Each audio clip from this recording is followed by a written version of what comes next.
in place for rain, snow and ice. Cold wind continuing to blow as well through tomorrow, but it should be a brighter day across the south. The rain we've had in the south today from this weather front is creeping northwards as it's hitting the hills of North Wales and northern England, turning a little bit to snow, and some of that snow through the night could come down to lower levels for a time. It could well turn quite icy here as well. We've still got snow falling in eastern Scotland, rain on the coast, but more snow and a strong wind blowing that snow means blizzard. So some pretty horrible travel conditions across eastern Scotland, much of northern England and North Wales, not just through the night, but first thing on Wednesday morning too.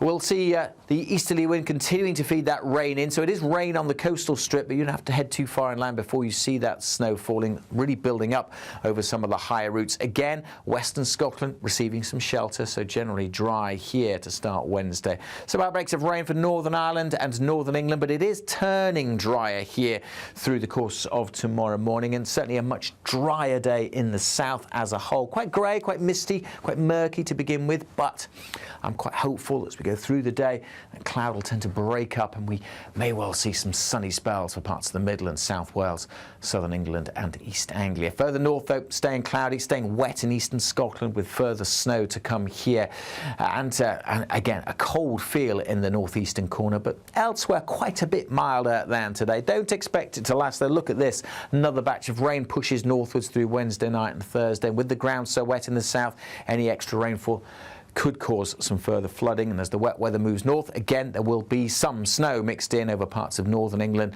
and still across eastern Scotland. Again, western Scotland with that wind direction should do okay for dry and bright weather. Goodbye.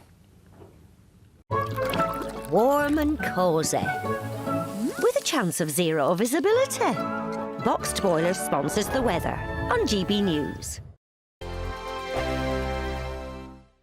This year, the adventure of a lifetime could be on us. Courtesy of Riviera Travel, there's a terrific £10,000 holiday for two to be won. Choose from over 30 worldwide destinations like Thailand, South Africa, New Zealand or even Sri Lanka. We'll also boost your bank account with a fabulous £30,000 in tax-free cash. For a chance to win, text WIN to 63225. One entry costs £2.50 plus one standard network rate message. Or text BONUS to 63225. 5 entries cost £5 plus one standard network rate message. Go to gbnews.com/win. Entries start at £2.50. Call 0903 686 3232. Calls cost £2.50 plus your network access charge. Or post your name and number to GB19 PO Box 8690 Derby DE1 9TT. UK only. Entrance must be 18 or over. Lines close at 4 p.m. on the 27th of February. Please check the closing time if listening or watching on demand. Good luck.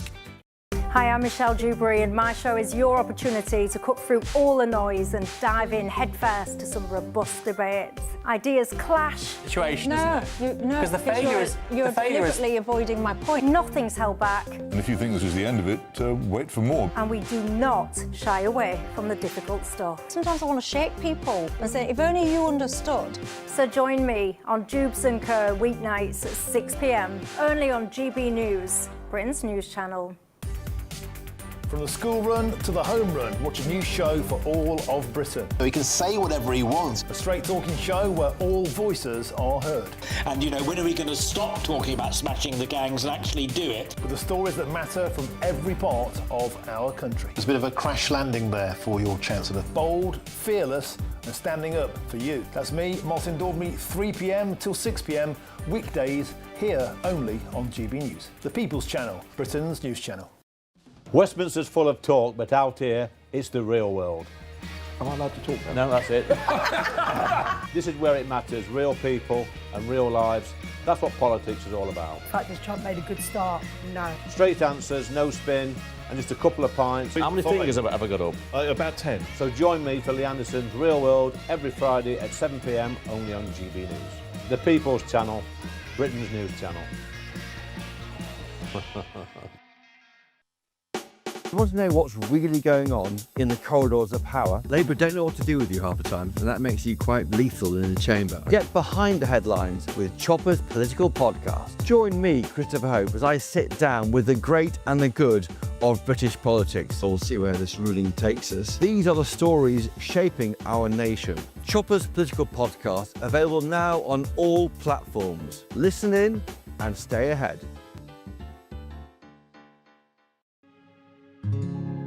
We love Great Britain. We love its history, its culture and its tradition, and that's why we're so proud to be part of GB News. You look genuinely emotional. Oh, come here. GB News does pay attention to those who are ignored by the mainstream media. The majority of this country whose forefathers fought and died to maintain liberty, to fight for freedom of speech. The rule of law, the rights of property and democracy. This is the heritage that our country should be so proud of. Which of course includes our Christian heritage. There's been a huge resurgence in the number of people going to church. Perhaps they're not finding what they're looking for, and they're looking for something a bit deeper, a bit more truthful, a bit more akin to Britain's Christian heritage. That's right, get ready, because the most exciting night in general election history starts now!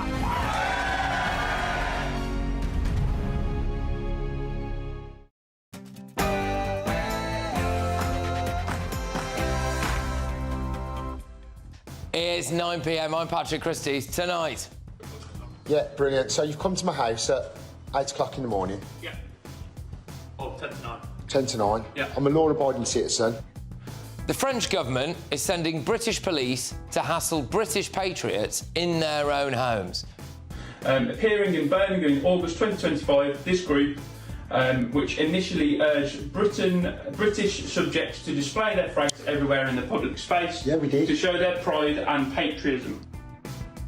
They are now banning people from going to France to report on the migrant crisis and threatening them with 3 years in a French prison. Also, Two streets! Our streets! Two streets! Our streets! Two streets! Our streets! the Labour government was warned that there might be riots if they put illegals in an army barracks. And they did it anyway. Plus, Tim Mandelson is a man of considerable expertise. He's the right man for this moment to be our ambassador. mastermind strikes again. Police now launch an investigation into Peter Mandelson and... Simple reality is she's being deported back to Poland, having only served 14 months of her 8-year sentence. It's every parent's worst nightmare. We have an exclusive interview done by Christos about a Polish woman who abused kids at a nursery school. She's been released early. Also, we do have, of course, a special relationship with our friends in the UK and also with some of our European allies, but we also know that there have been infringements on free speech. Graham Linehan, Nigel Farage and the Darlington nurses all give evidence in America about the death of free speech in Britain. On my panel tonight, we are joined by Tory MP Esther McVeigh, GB News commentator Will Kingston and political commentator Jonathan Liss. And what happens next here, anyone? So what we're looking at there, we've got some masked youths. It looks like there's some kind of statue. We're in a park. Well, I'll tell you what happens next. Get ready, Britain. Here we go.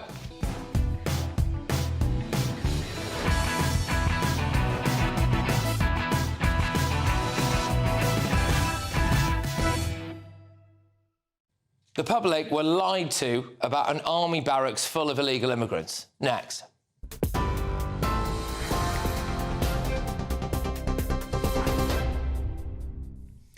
Patrick, thank you. The top stories. A criminal investigation has been launched into allegations Lord Mandelson passed market-sensitive information to paedophile financier Jeffrey Epstein. A government spokesperson says the government stands ready to provide whatever support and assistance the police need. Files released by the US Department of Justice apparently showed Lord Mandelson passing material to Epstein while he was serving as a business secretary in Gordon Brown's Labour administration as it dealt with the 2008 financial crash and its aftermath. Meanwhile, Mandelson is stepping down from the House of Lords tomorrow. Given the public interest and for the convenience of the House, I've decided to inform the House the Clerk of the Parliament has today received notification from Lord Mandelson of his intention to retire from the House, effective from 4th February. I will formally notify this to the House tomorrow in the usual way. A Downing Street spokesman says it's right that Lord Mandelson is quitting the House of Lords. Lord Mandelson has denied wrongdoing. Kemi Badenoch, the Conservative leader, says the Prime Minister has more questions to answer. I think it is right that there is an investigation, but this should not distract from the fact that the Prime Minister appointed a man who was the close friend and associate of a notorious and convicted paedophile. He knew all of this long before the investigations were required, and he still did that. He has a lot of questions to answer, and he should not try and distract anyone by talking about removing peerages or investigations. The Prime Minister himself should be answering questions about how this happened. Breaking news in the last few minutes that Sir Keir Starmer and the US President Donald Trump have agreed their governments would continue working closely to guarantee the future operation of the UK-US military base on the Chagos Islands. That coming from Downing Street. I'll have more on that story in the next hour. Elsewhere, 5 Reform UK MPs have voted against the Labour government's plans to scrap the 2-child benefit cap. Party leader Nigel Farage had previously pledged to abolish the limit as part of a series of spending promises set out in May last year. This evening, the controversial 2-child limit moved a step closer to being scrapped after legislation cleared the first stage in Parliament. MPs have voted 458 to 104 to scrap the policy, ensuring the Universal Credit Bill passed at the second reading. It will be further scrutinised by MPs and peers before it can become law, but the government has said it wants to ditch the 2-child limit from April. And the UK's data watchdog has opened a formal investigation into X and XAI over concerns the AI chatbot Grok was used to create sexual deepfake images without consent. The Information Commissioner's Office says it is examining whether Elon Musk's companies breached UK data protection law, particularly around safeguards to protect personal data. It follows a separate investigation by Ofcom that was launched earlier this year after Grok generated sexualised images, including of real people. Those are the latest GB News headlines. For now, it's over to Patrick. You can now watch GB News live across the United States of America and the world on Truth Plus. Scan the QR code to find out more, or visit gbnews.com/truth.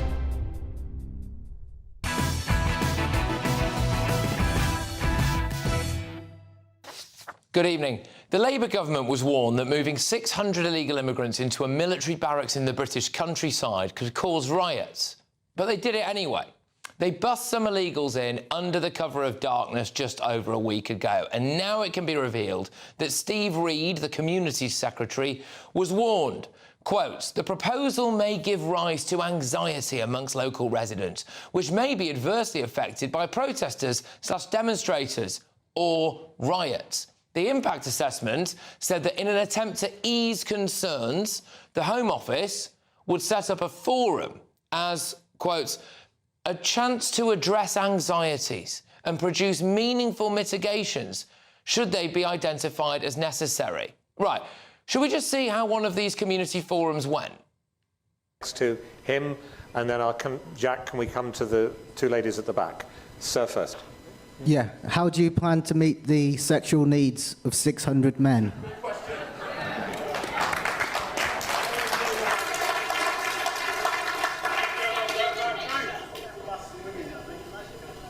Andrew, did you hear the question? Yeah, I said I don't. OK. Yeah, great stuff. Those 600 men in the area. What could go wrong? And the Green Party co-deputy leader got absolutely roasted as well. My second question is actually directly to you, Rachel. It does actually go to you as well, James. You did a video the other day, Rachel, saying that all of these people, you know, doctors and engineers and surgeons that are coming here, and we should give them the right to work. Now, firstly, engineers, doctors and surgeons do not come from France on a dinghy and throw their medical certificate overboard. It's very clear to me that you really don't understand the small boat crisis. So therefore, I'm going to say, why don't you resign, both of you, and make way for someone who understands the crisis? But this is the worst bit for me. I think they tried to gaslight the public by saying this. They said there is no previous evidence to indicate that asylum seeker accommodation results in a perceived or actual increase in crime or fear of crime, including with regards to the impacts of the health of people living nearby. This is what they said about the people of Crowborough, right? This army barracks where they've just bust a load of illegals in. And this is not true. According to The Sun, in the first 6 months of 2025, 1 in every 100 illegal immigrants in hotels have been accused of committing a crime. The Sun investigation reported that the alleged crimes included rape, robbery and GBH. Police told residents in Altrincham, kind of Greater Manchester area, the same thing. Today, I can assure you we've had asylum seekers in Trafford for several years, and there has been no spike in crime, there has been no increase in crime that's attributed to these asylum seekers. Rubbish. A convicted paedophile on the run from German authorities was arrested last October at the Britannia Ashley Hotel in Hale, just down the road from where that police officer was talking. That bloke was deported last week. On Thursday, we are going to the sentencing of an asylum seeker who sexually assaulted a teenage girl in Hertfordshire.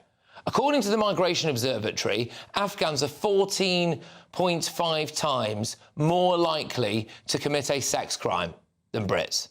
We've just had the sentencing of a Sudanese lunatic who stabbed an innocent young woman to death with a screwdriver in Walsall. He was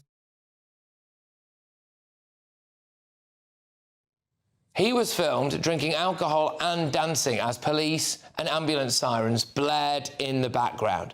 What an absolute monster. And what this Labour government isn't factoring in is the changes people will make to their way of life. Just not letting kids walk to school on their own, not letting their daughters go out at night. They don't care, do they? They don't care about us. They don't care about our safety. They don't care about how we feel. They don't care about our way of life. They just care about illegal immigrants. Let's get our thoughts from my panel.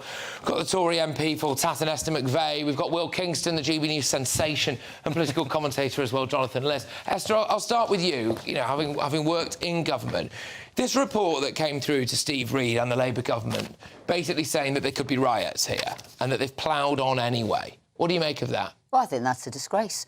If you know something's going to happen, you have to say, why are you doing it? Is this the best place to put somebody?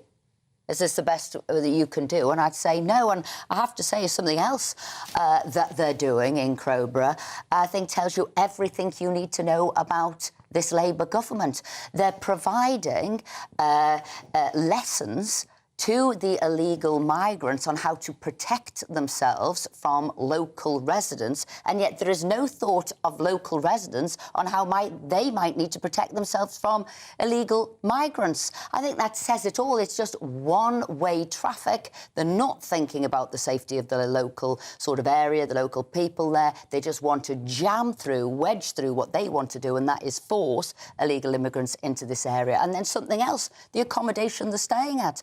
There's 3-to-1 support per immigrant, and they've got an outside gym, they've got a gym, outside sporting facilities, laundry facilities. I mean, Blummaneck, what, are they going to get a butler and a maid as well? I think people look at this and they think, what am I paying my taxes for when they're coming and having this life of luxury? And Will, the other aspect is, apart from the fact that they were literally warned that there could be riots, which, by the way, there haven't been yet, and we hope there isn't, OK, but they were warned that there could be, and they still pressed ahead with it, was the total gaslighting of locals to say that there's been no reported increase in crime or the perception of crime around migrant hotels. The thing you've got to understand, Patrick, is that gaslighting and sneering moral condescension are the only two cards that this government has to play. They're not going to stop the boats now because they're not going to change any of the laws that make it impossible to stop the boats, like the ECHR, like the Human Rights Act. They're not going to mitigate the safety concerns in a real way by detaining these people, because I can tell you the way that you stop rapes or sexual assaults or murders is actually stopping the boats, but if not, detaining them in a hotel or preferably, you know, in a camp somewhere. But they're not going to do that either. So the only card they have to play, and this is the rape gangs card all over again, is this sort of gaslighting, say, say, well, it's not really a problem, you guys are just bigoted or you're misunderstood. Or, and failing that, they're going to say, well, you know, maybe it is a problem, but you need to put up with that because it is for the greater good of multiculturalism or these poor illegal migrants or whatever. These are the only things they can play now because they're not actually solving the problem. I mean, it is a lie, Jonathan, isn't it, to say that there's no reported increase in crime or the perception of crime as a result of migrant or asylum seeker accommodation. I mean, that's just not true, is it? Patrick, I mean, the perception of crime, I mean, people perceive all kinds of things. We're more interested in facts. And, yeah, you know, that according to the facts, it's also not true, is it? No one's ever said that asylum seekers will never commit crimes. Obviously, it's terrible when they do, but they are human beings. And some human beings will be bad people and they will commit crimes. And we don't want those people to be in this country. And obviously, we need an asylum vetting process. That's part of the asylum processing. The fundamental point is you can take a broad view of this, a long-term perspective, or you can look at it in the short term. Whatever you think about asylum system, the asylum seekers, in this country, we have asylum seekers. They are here. They do have... Something has to happen with them. They have to have their claims processed. The government's trying to ramp up the processing, and they need to be housed somewhere while that happens. People complain about hotels, Patrick. Previous evidence to indicate that asylum seeker accommodation results in a perceived or actual increase of crime or fear of crime, including with impacts on the health of people living nearby. That is a lie. Well, I would certainly say that clearly there are some people who perceive, who are afraid of crime and perceive an increase of crime. In some cases, there might, as I say, there may be some crimes being committed. But the fundamental point, if I can just say this, the fundamental point here, Patrick, is that asylum seekers need to be housed somewhere. And people were rightly concerned about hotels. No one likes hotels. They are the wrong policy option. So these people do need to be housed somewhere. Right. And so the government has to find other options. But Jonathan, the reason people hated hotels is not because they're hotels. It's because it's free accommodation with access to the community. If you put them in a camp like this, that is still the same problem. Why aren't you now saying, even if your assertion is correct, that they need to be processed, we need to let them in, whatever, why don't you detain them so you remove the risk to the community and therefore, by definition, there won't be people being raped?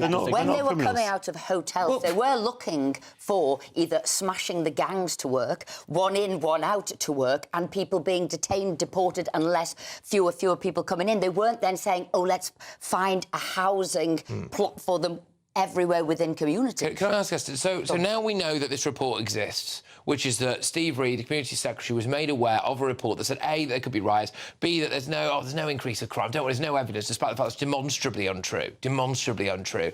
If, and we hope it doesn't happen, but if something happens in Crowborough involving one of these illegal migrants and someone in the local area, as has happened elsewhere, does Steve Reid have to personally carry the can for this, do you think? Well, I think what he should have done straight away is look at some of the things that they've put in the report and say, well, hang on a sec. We do know, as you read out the figures before, Afghanistanis, actually there is a higher percentage of sexual crimes done there, Sudaneses, and look at the facts we've got, and actually there is an increase mainly in sexual crimes. So, first of all, he should have been questioning what he was putting his name to and signing it off. And then afterwards, there is an element of, there is a personal responsibility there. So you'll say, well, what are the mitigating circumstances? What else can you do? What are we doing? But this government is in total denial. They are double talk, they are double speak, and because they failed, as Will said before, on the other things that they are trying to do, they're making it up as they go along. They failed in their fundamental plans to stop illegal immigrants coming into the country. So now it's sort of all made-up policy. Well, Esther, with the greatest respect, it's a bit rich for a Conservative MP to complain about a government not stopping the boats. That was literally the slogan of the last Conservative government. And it was always a ridiculous thing to promise. It has gone through the roof since Labour came into power. We had the Rwanda plan, which Labour, the biggest mistake Labour did was get rid of that straight away, because you don't now have a deterrent, you don't have somewhere to send people, and what they should have done would be looking for more third countries to send to and have an agreement between France and the UK, so we both work together to send them. It would only have accommodated a few hundred people at most. It would have grown in size. The big point for me is this, right? We now have evidence, Will, of the kind of advice that government ministers are being given and accepting, and that the core tenet of that advice is a lie. It is that there's no increase in crime or the perception of crime at all. And that, for me, is the thing. This is outrageous. The idea that the people of Crowborough are having their town decimated by this, based on a lie. But this is the attitude that permeates the actions of this government across the board, and that is that you can't be trusted with the truth.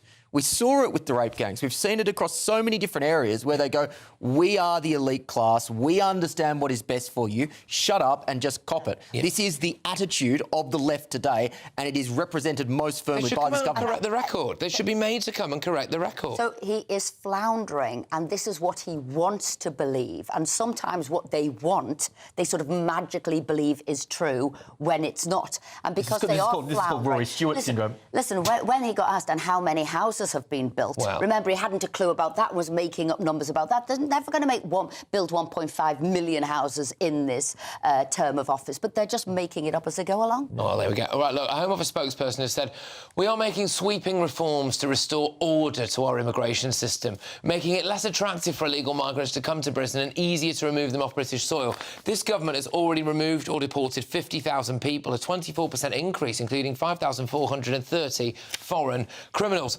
Right, I have got a big story for you coming your way at 10 p.m, which I'm going to tell you about in just a second, but of course I need to tell you about the Great British Giveaway. Here's Hayley Sparks with the details. This year, the adventure of a lifetime could be on us. Courtesy of Riviera Travel, there's a terrific £10,000 holiday for two to be won. You could be here exploring the magic of Egypt on a Nile River cruise, or choose from over 30 worldwide destinations like Thailand, South Africa, New Zealand, or even Sri Lanka. And because they have over 40 years' experience with handcrafted tours, you'll be safe in the knowledge that every step of the journey will be planned with you in mind. We'll also boost your bank account with a fabulous £30,000 in tax-free cash, which you'll be able to spend however you like this year.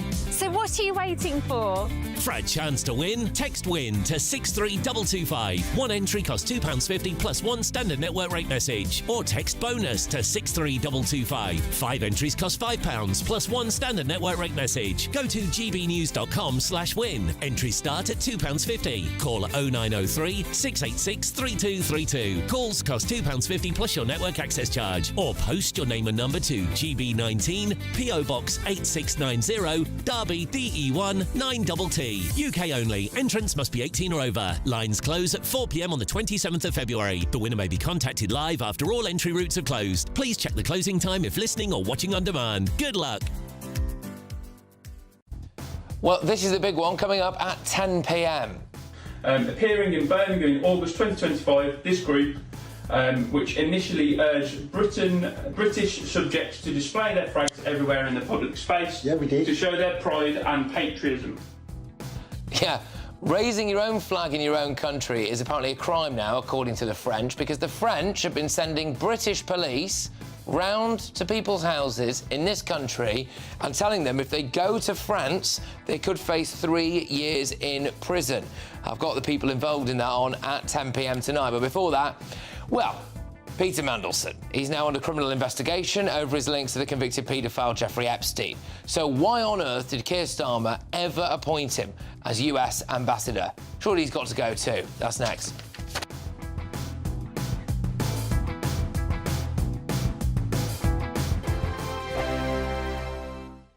Britain deserves a newsroom that puts the facts and your voice first. Well, and that's what you get on GB News. Lively debates, lively conversation. And we're not afraid to hold power to account. And each other. So join me, Andrew Pearce. And me, Miriam Gates, for Britain's Newsroom, weekdays from 9:30 on GB News. Hi, I'm Michelle Dewberry, and my show is your opportunity to cut through all the noise and dive in headfirst to some robust debates. Ideas clash. Situation, isn't it? No, because the failure is you're deliberately avoiding my point. Nothing's held back. And if you think this is the end of it, wait for more. And we do not shy away from the difficult stuff. Sometimes I want to shake people and say, if only you understood. So join me on Jubes & Co. weeknights at 6 p.m. only on GB News, Britain's news channel.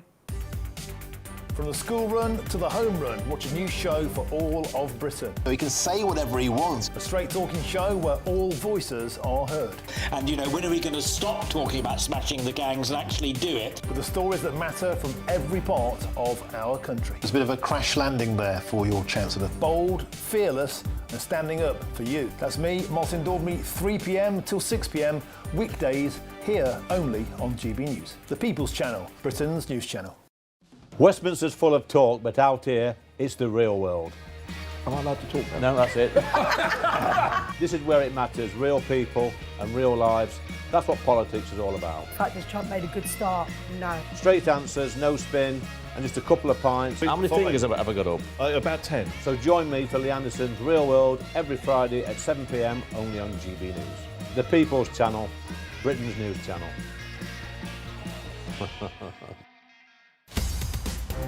In the GB newsroom, we bring you the news as it happens. With our team of dedicated journalists across the UK. We're ready to keep you up to date with what's happening every half an hour, every single day. Bulletins here on GB News. The People's Channel. Britain's news channel. Decisions made in Washington aren't just shaping America, they're shaping Britain too. From migration to global security, from crime to health.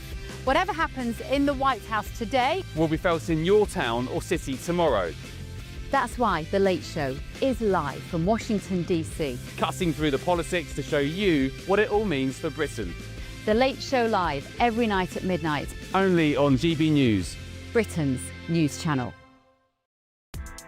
Join me, Nana Akwe, for an informative, interactive news programme with a difference. It's fun. No, he didn't say that, Dave.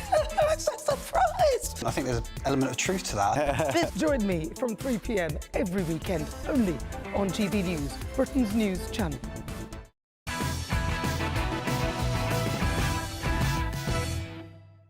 Welcome back to Patrick Christies Tonight. Now, does the Prime Minister need to resign over the scandal engulfing Lord Mandelson and his links to Epstein? It's time for the head-to-head. Well, after days of revelations about his ties to the convicted paedophile Jeffrey Epstein, the Met Police have now formally launched a criminal investigation into allegations that Lord Mandelson passed market-sensitive information to the paedophile financier Jeffrey Epstein. It comes just hours after Sir Keir Starmer handed over a dossier of emails between the then Business Secretary and Jeffrey Epstein to the police for further investigation. Mandelson, who's a former Labour cabinet minister, also resigned from the House of Lords today. Mandelson was forced to resign as US ambassador last year over his links to Epstein. Senior civil servants claim that Prime Minister was briefed on his relationship with the disgraced paedophile when he was appointed, and of course did stand by him for a period of time as well. So tonight I am asking, does the Prime Minister really need to go over this scandal? Going head-to-head on this now is the former Downing Street Director of Communications, James Lyon, and the Deputy Editor of The Critic, Tom Jones. Thank you very much, chaps. Tom, start with you. Should Starmer go over the Mandelson affair? Yes, absolutely. I think, to coin a phrase, the rot starts at the top. We have a Prime Minister whose name is synonymous with sleaze, dodgy deals, hypocrisy. This is the man who allows his staffers to breach with impunity the codes that govern public life, who thinks it should be one rule for him and his chums, another for everyone else. And with his every action, he signals to his MPs, do what you like, there are no consequences. That actually is a quote from 2001, Patrick, from an article in The Guardian written by none other than Keir Starmer, frankly. And, you know, every day there is more sleaze around this government. It stinks. 2 years ago, a poll showed most Britons say the Labour government is sleazy, and the public were only divided on whether Labour was sleazier than the Tories. And frankly, by this point, I think they've probably made up their mind. All right, well, James, I'm just going to put this to you. This is actually a tweet from Sir Keir Starmer in 2021.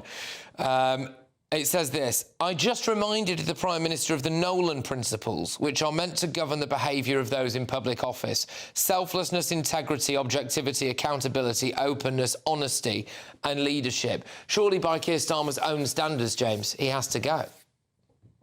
Of course not. Don't be preposterous. Look, I'm not going to suggest that this thing has been handled well throughout, but you were suggesting that the Prime Minister allows aides to act with impunity to break the rules, when today you've seen him hand over a dossier to police and then a police investigation starts. After resurrecting the Prince of Darkness, James, that's the point, isn't it? Patrick, if you let me finish my point, thank you.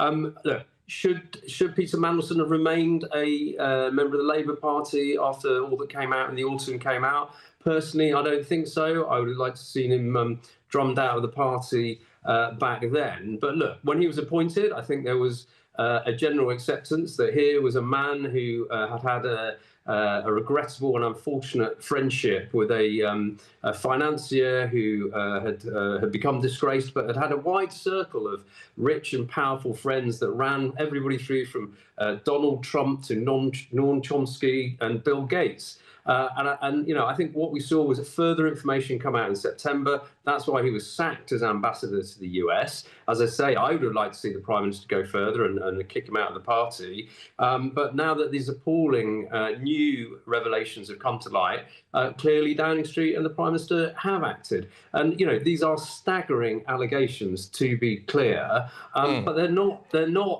You know, this cache of emails is not something that could have been uncovered at an earlier point, as I understand it. Astonishing though it may seem, Lord Mandelson, as he still is at the moment, appeared to be using his own private email address to pass this information on. And there is no government record of this. OK, Tom, do you buy that?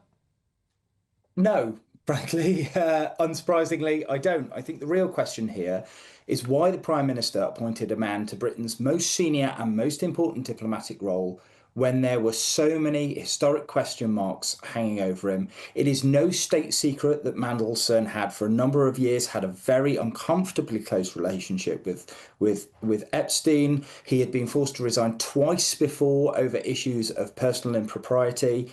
And of course, I think the other question here is why Starmer had to be strong-armed into sacking Mandelson as ambassador last year when new revelations were emerged. Frankly, I think any judicious Prime Minister would have never appointed Mandelson in the first place, particularly when the Trump administration actually didn't really want him as ambassador anyway. Yeah, James, I mean, surely Keir Starmer has to take some accountability for, as I was saying before, resurrecting the Prince of Darkness. I mean, this is on him. The Prince of Darkness had been resurrected by a previous Prime Minister who's now Labour Prime Minister, who's now regretting that rather bitterly, I think, judging by some of the things that Gordon Brown's been saying. So, look, I think, was this a high-risk, high-reward strategy by the Prime Minister when he appointed Peter Mandelson? It was. Did the Prime Minister understand how big the risks were? No, I don't think he did. And in fact, he couldn't have, nobody could have foreseen the revelations we've had over the last 24 hours. As I said, the information wasn't available to anyone in the Cabinet Office. There was a Cabinet Office search, I think, back in September when it was raised by Gordon Brown. It uncovered nothing because these messages were not sent from a government device. They were sent from a private email address. And I find that staggering. It's not actually possible, I don't think, for you to do that, from my experience of being in Downing Street today. And my overwhelming reaction to what's come out in the last 24 hours, and the reaction of many of my former colleagues who are still in government, is just shock. Shock that can I just ask, James, sorry, do you happen to know Lord Mandelson at all? And would you have classed him as a friend? Would you have classed Keir Starmer as a friend? So I've been in and around Westminster for 25 years. So of course I've had dealings as a journalist with Peter Mandelson. I actually had to follow him around the TV studios. I think during his second attempt to avoid being sacked. So of course I've spoken to him as a source over the years. Do I count him as a friend? I wouldn't know.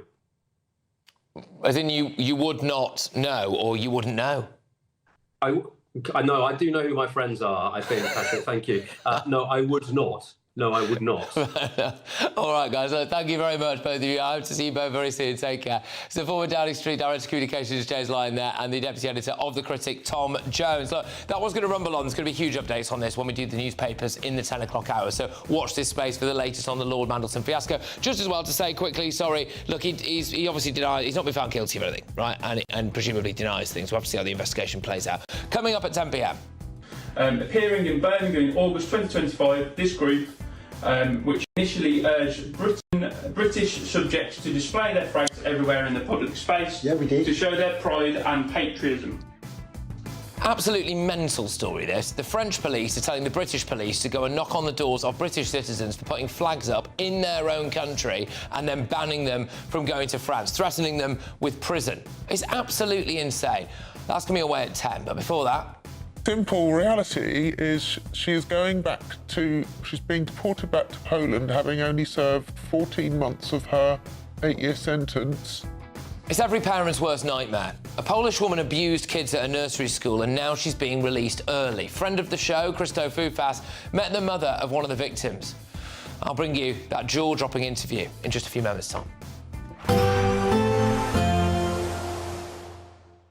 Be nice to escape the grey. Clear skies, here we come. As clear as our travel insurance. All Clear Travel Insurance sponsors GB News Travel Destinations Forecast. Whilst the weather on Wednesday will be warm and mostly dry in Greece, a lot of unsettled weather will remain elsewhere, especially Spain and Portugal, where there is the very serious risk of significant river flooding by midweek. More wet and windy weather on the way, some rivers reaching more than 100-year return periods. Wet weather also to speak of for Italy, but it's warmer than average throughout Greece.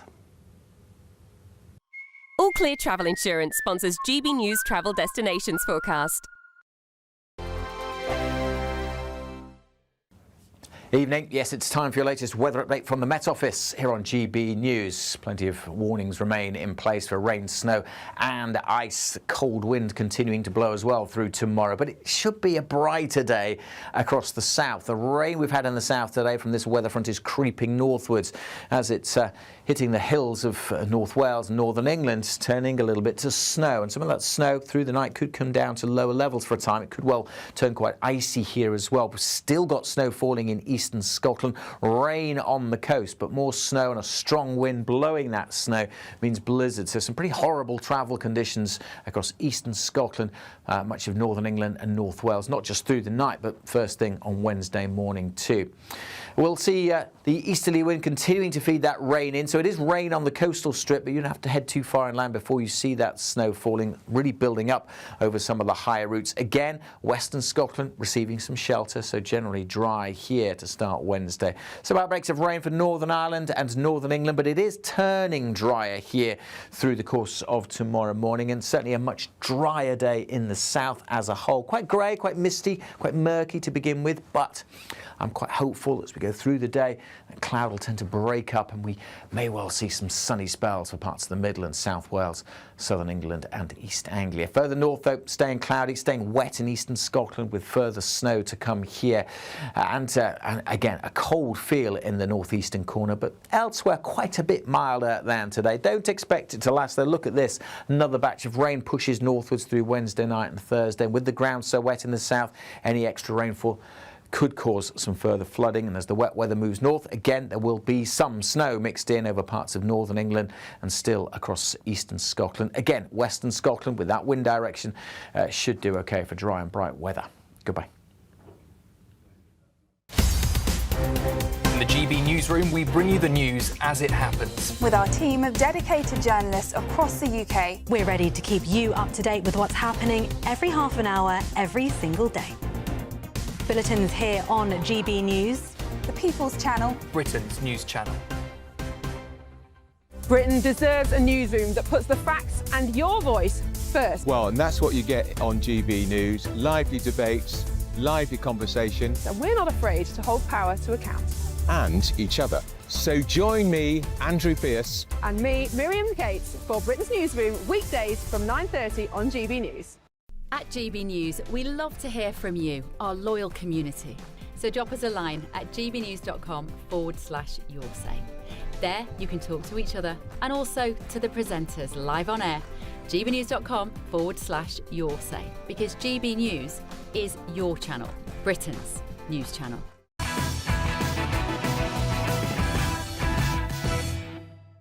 Welcome back to Patrick Christies Tonight. And the Home Office has confirmed to GB News that Roxana Lecker, a nursery worker who abused 21 babies, will be deported, which at face value sounds all right, doesn't it? But Lecker was jailed last September for 8 years of multiple counts of child cruelty after she was found to have pinched, slapped, punched and kicked more than 20 babies and toddlers.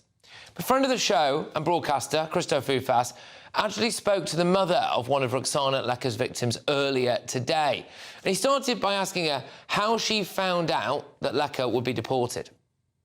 On Friday, I received an email from the police that conducted the investigation saying that they had heard from the Home Office that Roxana was going to be deported on Thursday this week. Because she's actually a Polish national, as we've said, so she under the laws of this country, when someone has served 30% of their sentence, which including the time that she was in remand, she's now at that point. Yeah. She can be deported. Now, there will be many people watching this. Many people will think, well, great, we should be deporting foreign criminals. Why should they be here at our tax-paying expense? But what's the problem with her being deported? Well, I completely understand the argument of, you know, the amount of money spent to house a foreign national in a UK jail. It's a lot of money and resource. However, the simple reality is she's being deported back to Poland, having only served 14 months of her 8-year sentence. And as we understand it, although we haven't been given much information on it, she will not be handed over to serve the rest of her sentence. She will be free to go. There's been some conflicting information. I mean, that's one of the problems you've got, actually, is the lack of information. You've got this email a few days, essentially, before she's being deported.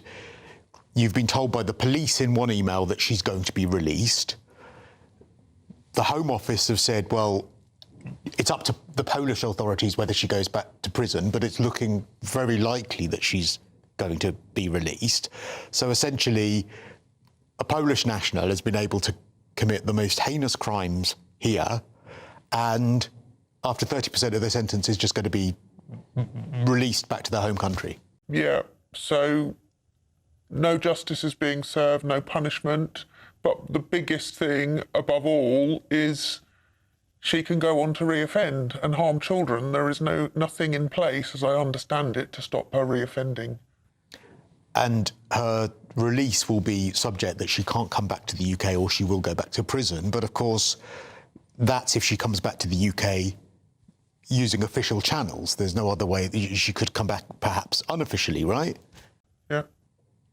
It must be... You must feel incredibly let down that justice isn't being done, that she was given this sentence, not a very long sentence, actually, when you consider she was abusing babies. Yeah.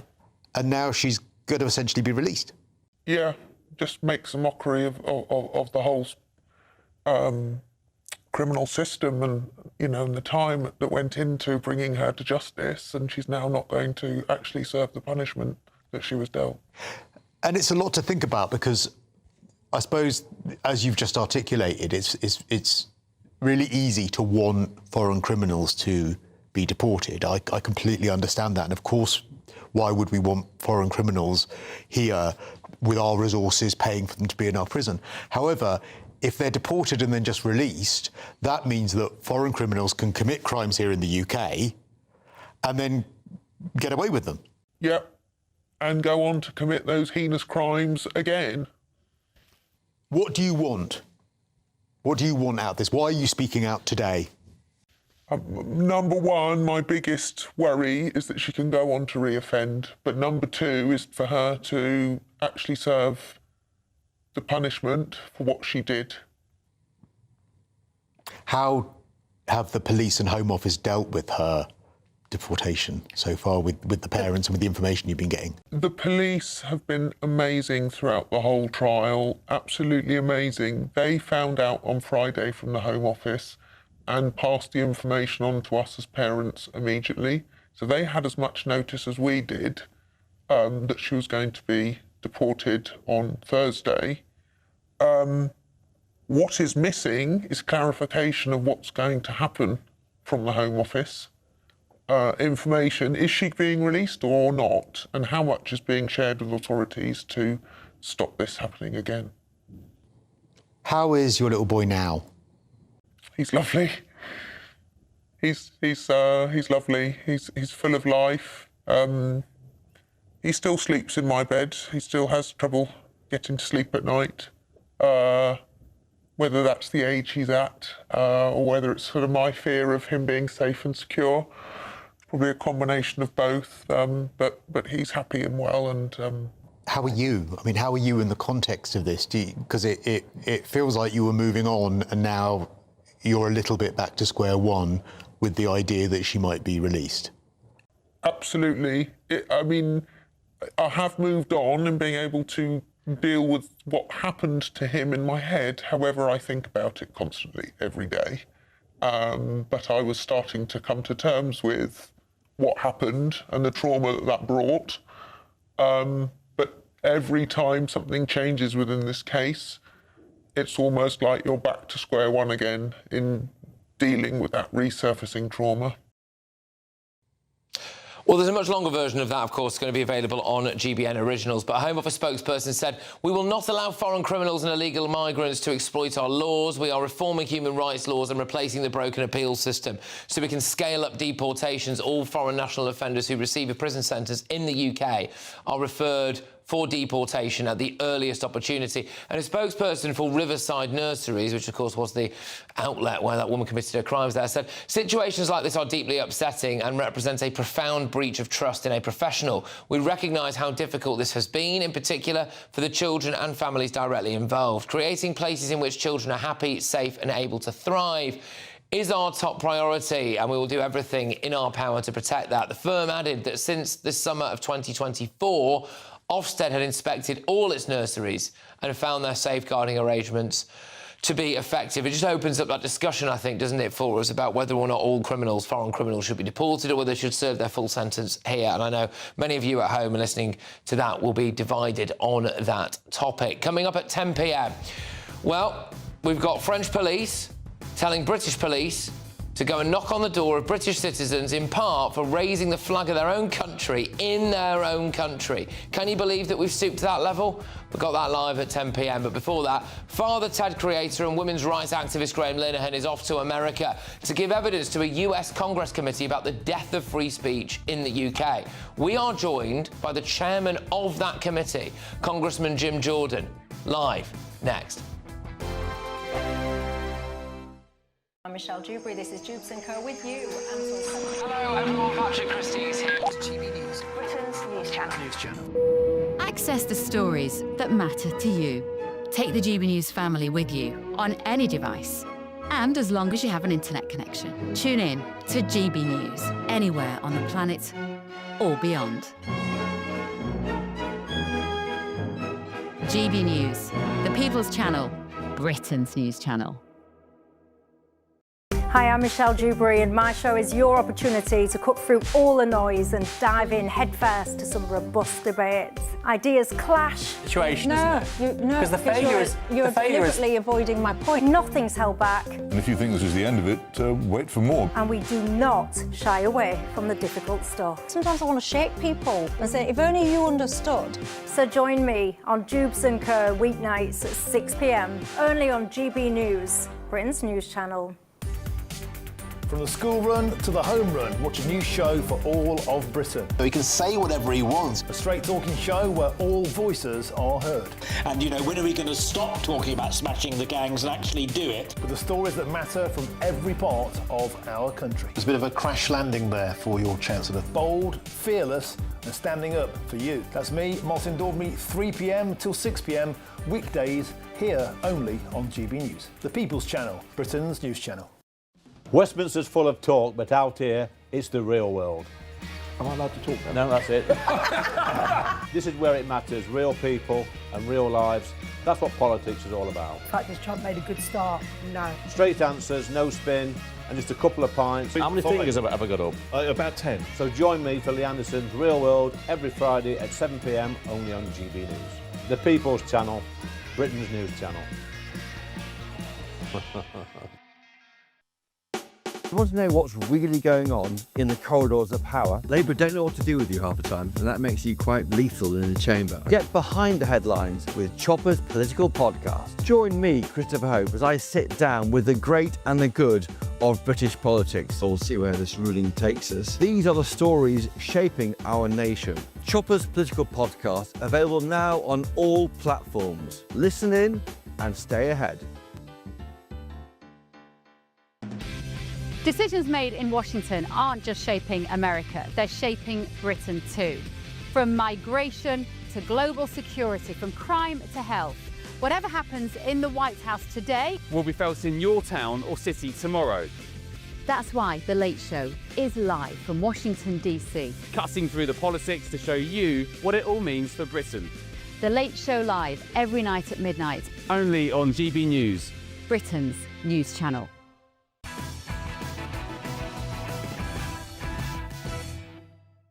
Welcome back to Patrick Christies tonight. So, Father Ted creator, women's rights activist Graham Linehan will address US Congress tomorrow at a censorship hearing examining online free speech restrictions.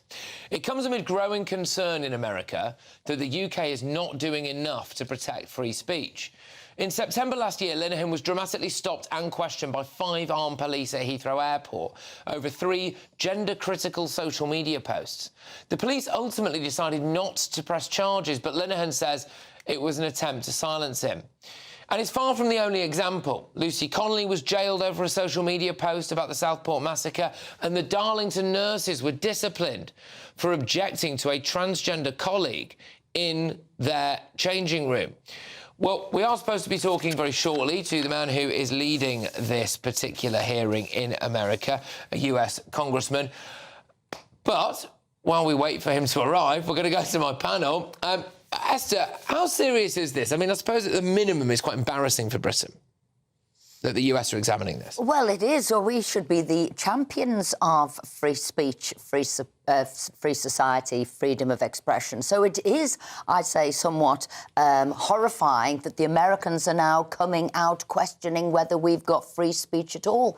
And you have got over there with them people who have been curtailed from free speech. And it seems to me at the moment there are certain things that this government thinks you can't talk about, or if you can, it's got to be one-sided. So you see there, he had tweeted things about sort of transgender, tried to make a joke about it, what was acceptable, what was not. A famous comedian, and then told, well, you're not allowed to crack jokes about certain things. One of the key things in this report that they're doing in the US Congress, while we do wait for the chairman of this committee, Congressman Jim Jordan, is that they've been looking at, across Europe, not just in Britain, but across Europe, how they've used so-called hate speech laws, or, quotes, disinformation laws, to try to silence things that they don't like.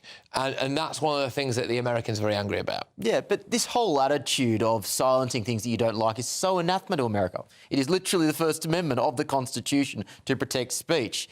Now, unfortunately, we now have a government, but we have a ruling class that prioritises certain things over speech. It prioritises a multicultural society over speech, it prioritises certain things like, you know, trans ideology over free speech. And in order to keep those very fragile things in place, they need to limit what you can and can't say. That is why America is so repulsed by this, because for them, free speech is the foundation stone of a Western liberal democracy. Well, what you're saying, with the greatest respect, is such nonsense, given what is happening in America at the moment to free speech. You have a president who is literally going after his political opponents.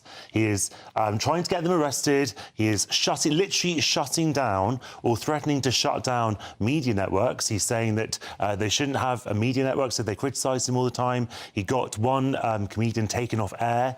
He's suing various newspapers who dare to criticise him. These are not the actions of free speech. It's complete nonsense that America is this bastion of free speech. Free speech for all these people is about protecting speech that they like and going after speech they don't like. Of course, if you're a left-winger, they're going to hate you. Do you think it's a good look for Britain, though, to be hauled out? Apparently, by the way, Jim Jordan is very nearly ready, the chairman of this committee. So I've got a lot of questions to put to him. But yeah, I think we got ourselves into a mess with those non-crime hate incidents where we saw parents were talking on a WhatsApp group about the appointment of children. You saw 6 police going around to arrest them. So sorry to cut you off in your prime there, Esther, but I believe we can now go to the chairman of this committee, Congressman Jim Jordan, who joins us down the line. Yes, there we are. Congressman Jordan, thank you so much for making the time for us this evening. Great to see you. OK, Good to be with you. How do you view Britain now, then, in the light of all of this free speech issue?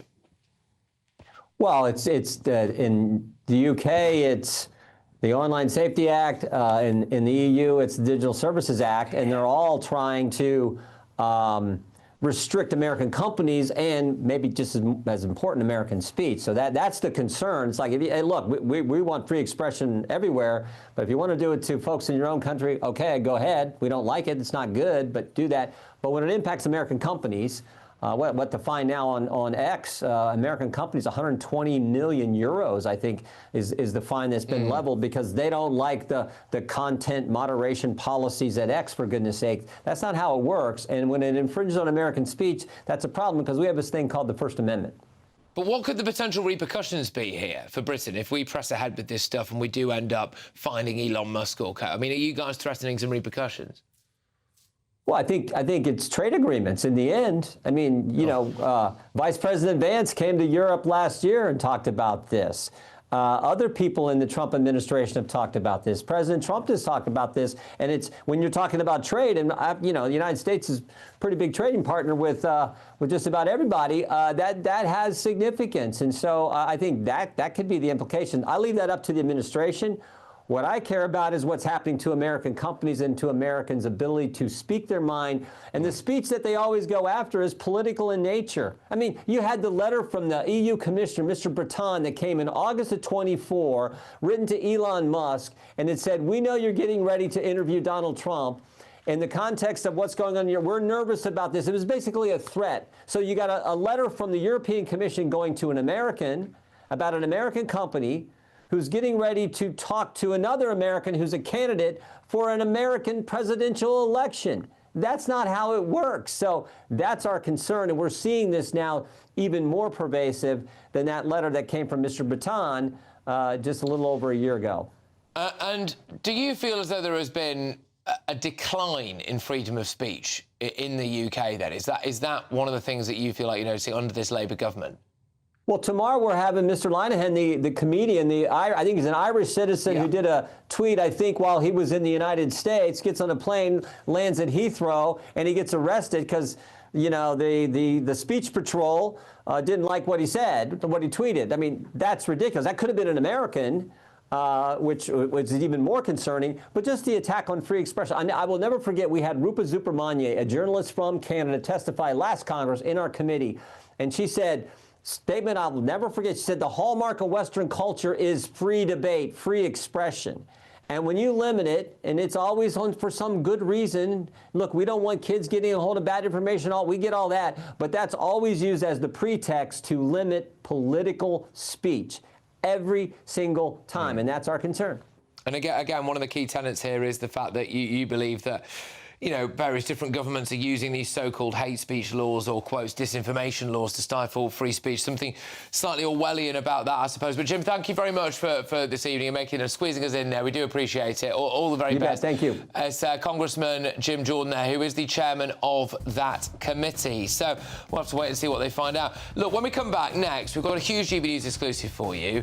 Basically, the French are ordering British police to go and knock on the doors of British citizens and banning them from France for wanting to go and expose the truth about the migrant crisis. That's next.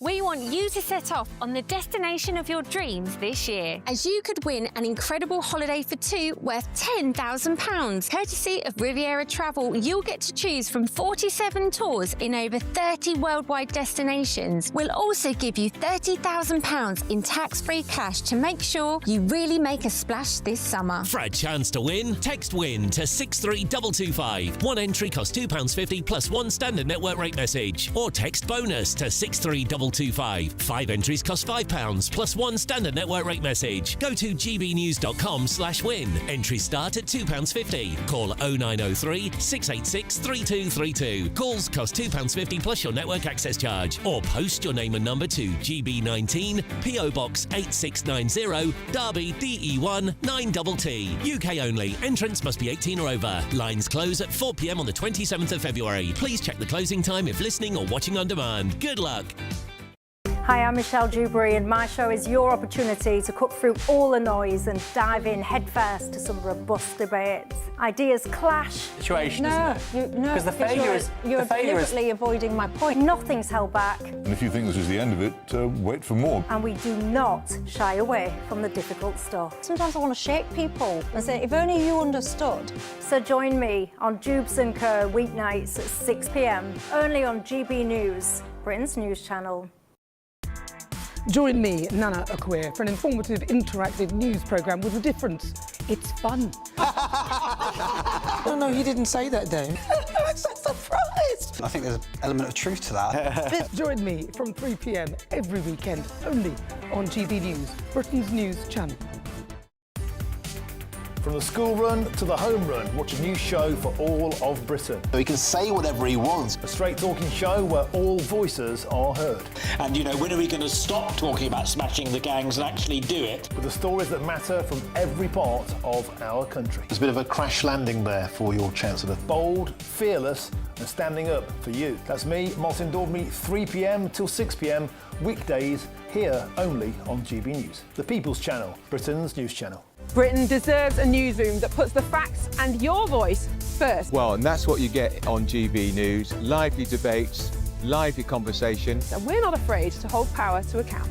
And each other. So join me, Andrew Pierce. And me, Miriam Cates, for Britain's Newsroom, weekdays from 9:30 on GB News. No matter the state it's in, this is our nation. Join me, Jacob Rees-Mogg, for a genuine, honest discussion on where we have been, where we are going, and where we are with the people who set the direction. Tune in to State of the Nation every Monday to Thursday, 8 to 9 o'clock.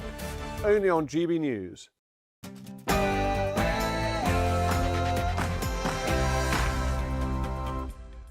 It's 10 p.m. I'm Patrick Christies. Tonight.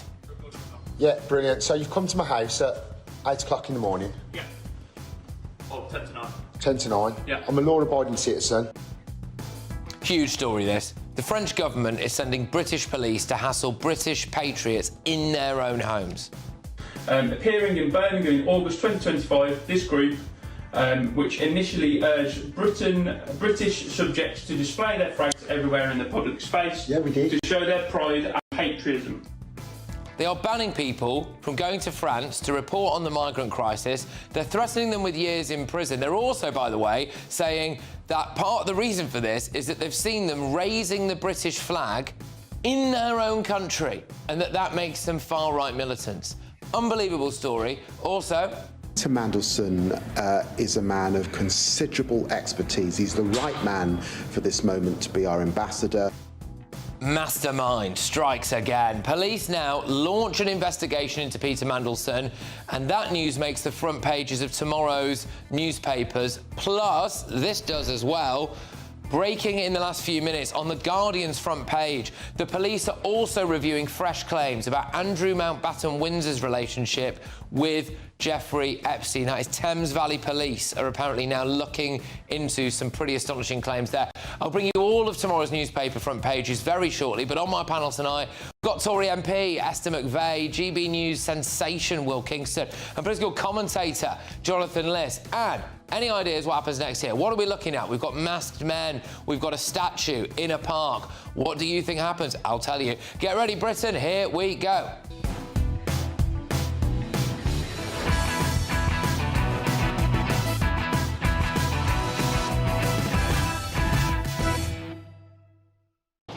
The British government is letting the French bully British citizens in their own homes. Next.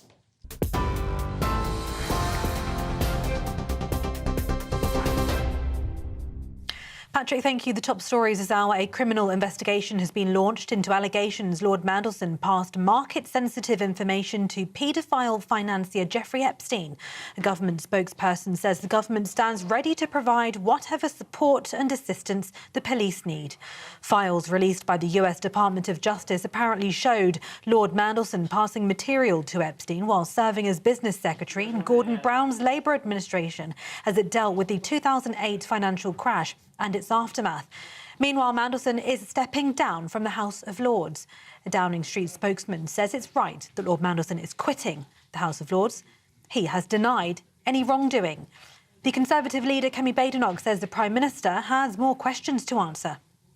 I think it is right that there is an investigation, but this should not distract from the fact that the Prime Minister appointed a man who was the close friend and associate of a notorious and convicted paedophile.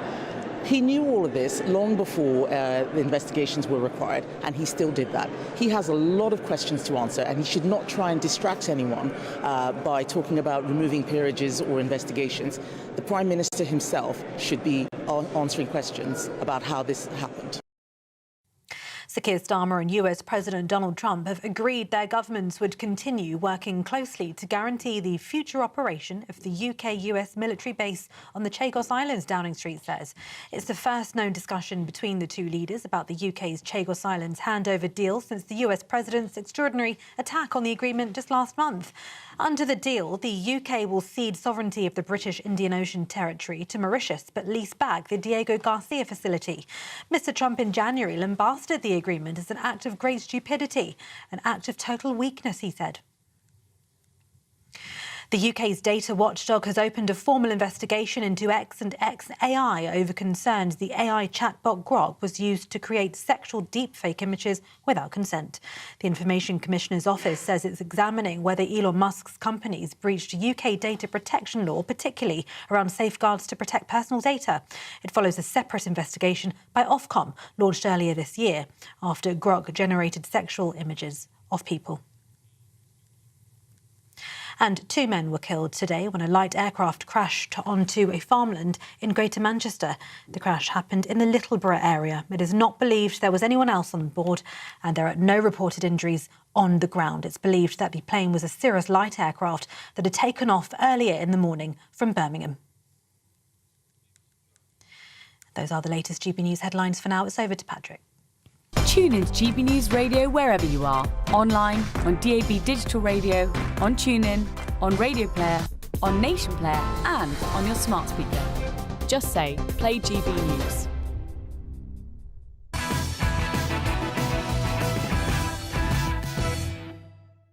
Good evening, good evening. Right, get ready to have your mind blown by what's happening in our country.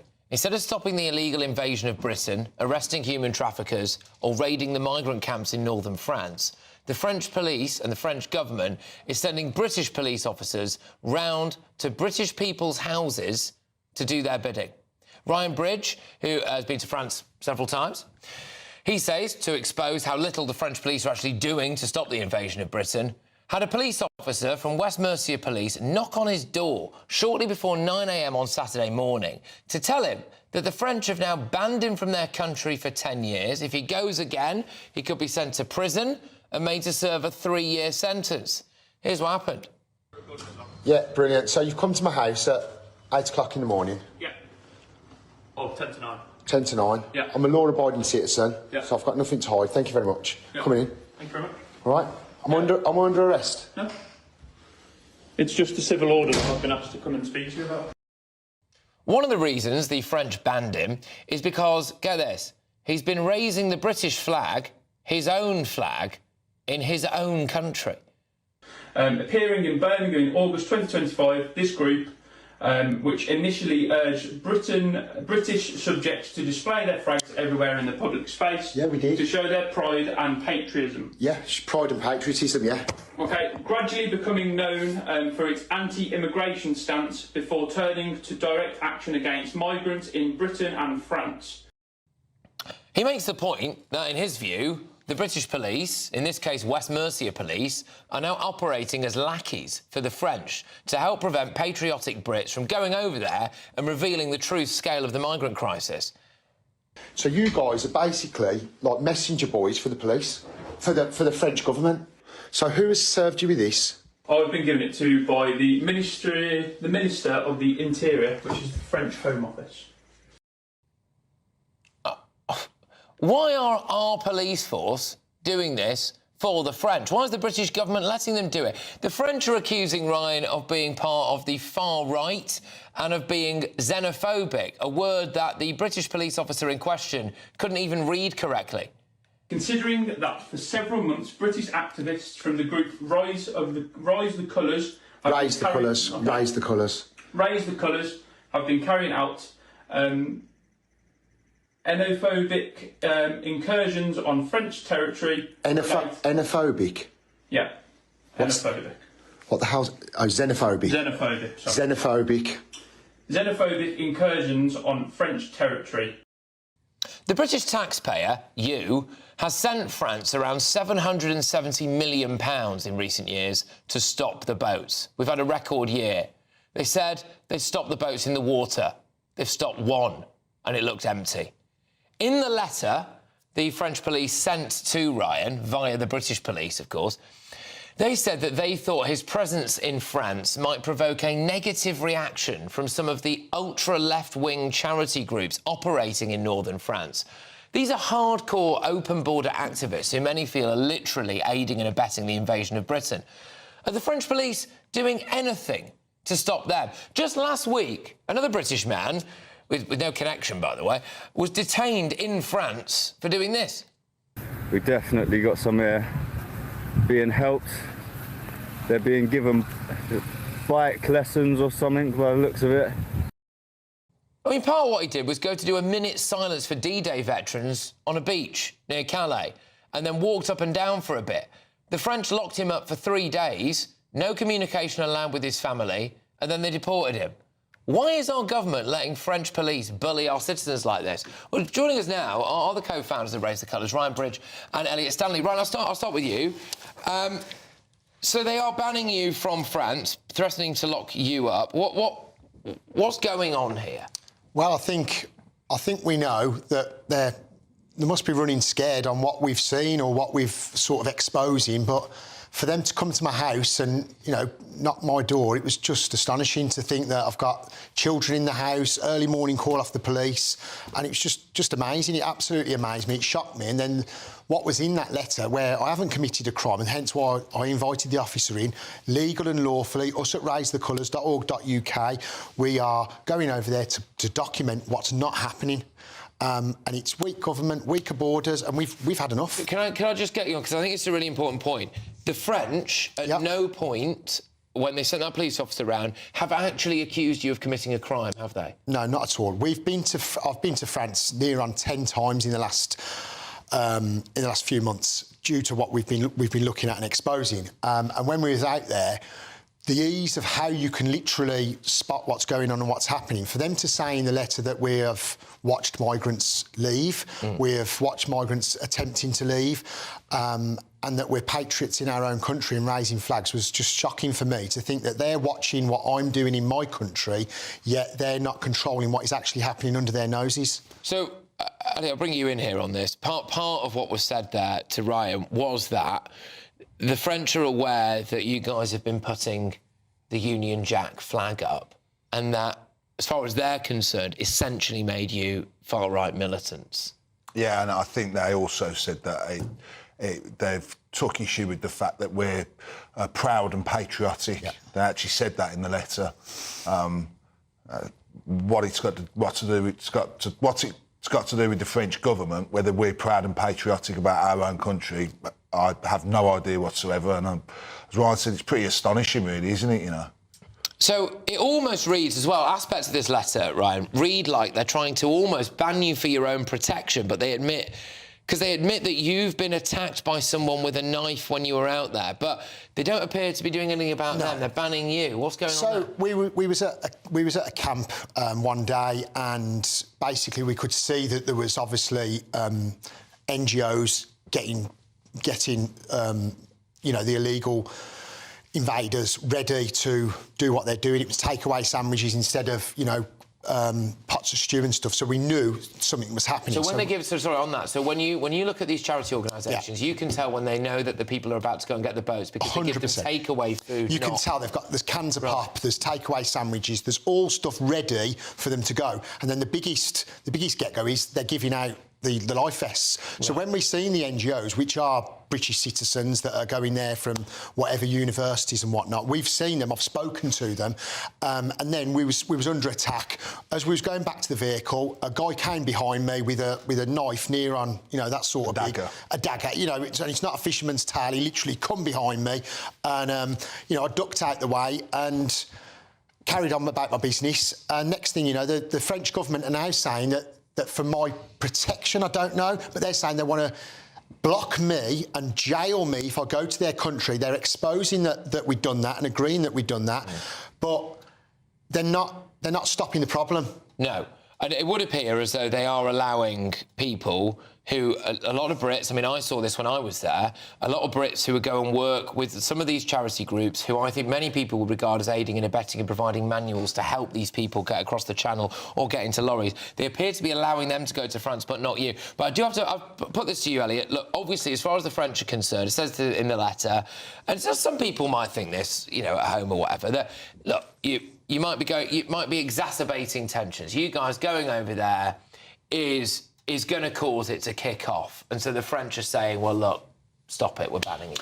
Well, I mean, from my perspective, we're going to observe and document what's going on.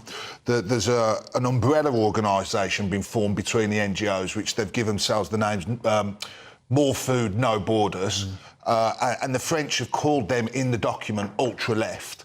So I think it would be more suitable and more sensible to ban the ultra-left, the ones that are facilitating the movement of the illegals, rather than people coming from the UK who are just going to document the illegals coming over here. These ultra-left, as the French call them, are the people that are getting them into our country. They should be the people that should be banned, not us. Let's talk about the idea now that the British police are knocking on British people's doors to tell them things like they told you. How do you feel about it? And by the way, I have a degree of sympathy for... I don't know how you feel about it. I have a degree of sympathy for that police officer because presumably someone much higher up he didn't know what he was maybe doing when he was going to work that day, right? So I don't want to kind of dig him out necessarily. I can see a situation as a police officer where you're asked to do something that maybe you don't necessarily want to do, and what choice do you have? So there's that. But it's the fact that the British police as a whole are doing this. How does that make you feel? I'm upset about the whole... If we go right the way back, so you've got the French government and the French minister. So they are listening to somebody called More Food, No Borders, and they are putting that in a legal document and then sending that legal document to our government. So from one government to another, you got to remember, we're giving them money every single week. Nearly $1 billion now, isn't it? We've given the French to stop the borders, but we are paying to have this service that they are giving a document to give to our government, to give to our police force, and then our government have seen the document, give it to our police force, and then got some young lad to come and, a young police officer to come and deliver it. And he's like, he picked the short straw, didn't he? And he couldn't even sort of read what it was saying. He didn't know, it wasn't translating. He was shaking, and it was just not a good feeling from the whole... I don't know what our government thinks, I don't know what the French government think, but we have done nothing wrong. We've done everything legally, lawfully. We just want to express that's what we want to do. We're just exposing what's not happening, basically. I mean, look, there is a serious sense that the French and indeed maybe the British police or authorities, governments, are putting more effort into stopping people going over there and reporting on the issue than they are about stopping the issue itself. We'll get to what we've obviously asked West Mercia Police who are involved in this. We've gone to the Home Office. We've gone to a few different people. We've gone to people in France as well. I'll tell you what they've said to us in a second. But Elliot, how do you feel about the idea that ultimately the British government is allowing the French, seemingly, as you allege, at the behest of these left-wing charity organisations, to go and issue warnings to you in your own country about that? I mean, do you think that our government should be standing up to the French here? Absolutely, but it screams of collusion. It screams that they're working hand in glove, to be honest, to me at least. And I think our government should, be more intent on asking where the money's being spent and why there's still so many illegals coming over, rather than worrying about us going over there. Or clearly the French government and our government are concerned that, together that we've been going over there. You've just final point on this. I mean, you've basically been branded like domestic terrorists. Exactly, to call us militants, and we are fathers. We've said it a million times, and we thank you at GB News for giving us this opportunity and voice, and thank you, Patrick, and thank you to all the team. But us at Raise the Colours, we are normal guys putting flags up family men putting flags up in our community, and it's spread across the country. It's a good thing, and I think all the tensions and all the left, what they're saying about us, and we could be this, we could be that, the normal things you get called, far-right, fascists, all these things. We're none of those. All we are is family men, fathers, and we love our country.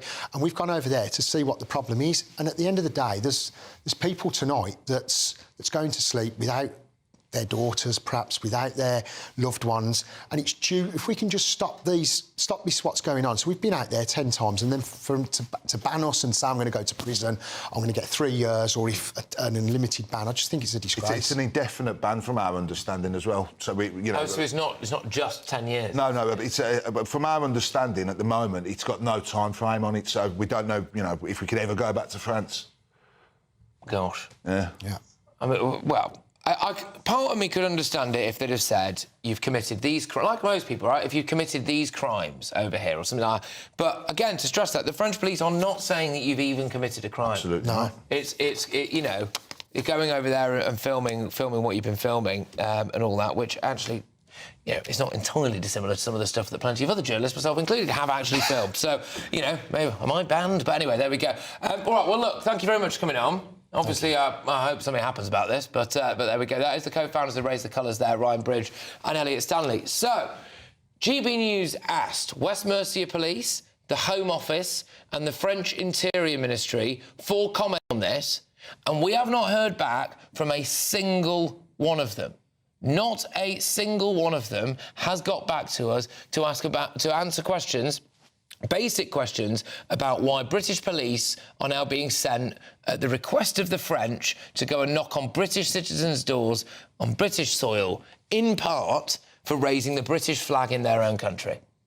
So there you go. Hopefully we'll hear back from them tomorrow. If we do, of course, we will report on it. But look, thank you very much, chaps. Good luck with everything. Right, time for the brand new Great British giveaway now. Yes, that's right. Here's Hayley Sparks with all the details. This year, the adventure of a lifetime could be on us.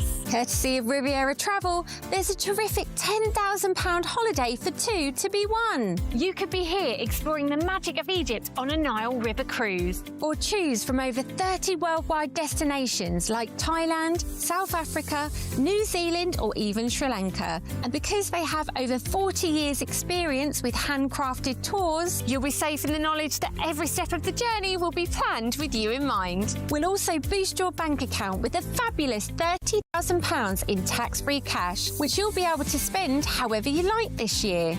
So what are you waiting for? For a chance to win, text WIN to 63225. One entry costs £2.50 plus one standard network rate message. Or text BONUS to 63225. 5 entries cost £5 plus one standard network rate message. Go to gbnews.com/win. Entries start at £2.50. Call 0903 686 3232. Calls cost £2.50 plus your network access charge. Or post your name and number to GB19 PO Box 8690 Derby DE1 9TT. UK only. Entrants must be 18 or over. Lines close at 4 p.m. on the 27th of February. The winner may be contacted live after all entry routes are closed. Please check the closing time if listening streaming or watching on demand. Good luck. Well, shortly I've got all of tomorrow's newspaper front pages for you, and that breaking news on the front of The Guardian is that Thames Valley Police are apparently reviewing fresh claims about Andrew Mountbatten Windsor's relationship with Jeffrey Epstein. So we'll have the latest on that for you. But before that, more shocking news coming. Of course, those British activists who travelled to France to document the migrant crisis have been banned from returning to the country. I want to find out what my panel think about all of that. That's next.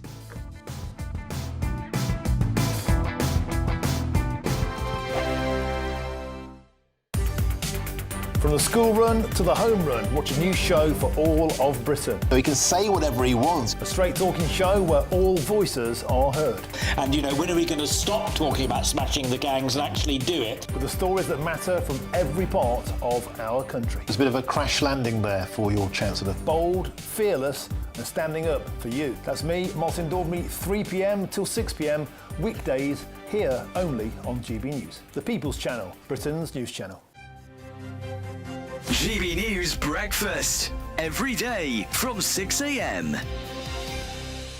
The RACPD, the charity that we're here to sort of raise awareness of today, helps service men and women throughout their careers, both while they're in the army and whilst when they decide to leave the army as well.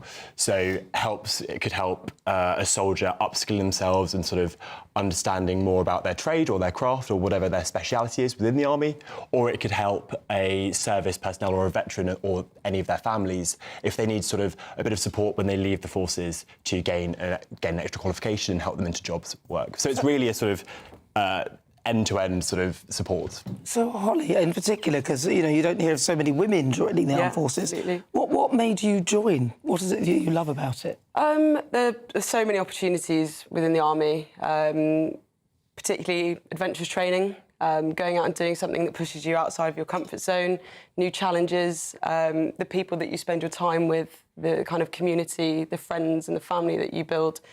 But again, you know, linking back to the charity, the opportunities that you can gain through additional qualifications, things that can push you forward in your career, looking beyond the army and stuff. So, yeah, essentially there are a realm of opportunities available to us throughout the army. All of which is very important, Holly, because I'm noticing adverts at the cinema and on TV and things about it's not only, it's how you attract young people like yourselves into the forces these days. What makes it attractive and what can you leave with? What can the forces do for you? So what you can do for the forces, but what can they do for you? So this whole charity and the wider forces in general aim to help service personnel and the community join well, serve well and leave well. You will be leaving the army with qualifications or with the ability to get qualifications, which will help you get into further employment. GB News, the People's Channel. Westminster's full of talk, but out here, it's the real world. Am I allowed to talk then? No, that's it. This is where it matters, real people and real lives. That's what politics is all about. The fact has Trump made a good start? No. Straight answers, no spin, and just a couple of pints. How many fingers have I got up? About 10. So join me for Lee Anderson's Real World every Friday at 7 p.m, only on GB News. The People's Channel, Britain's news channel.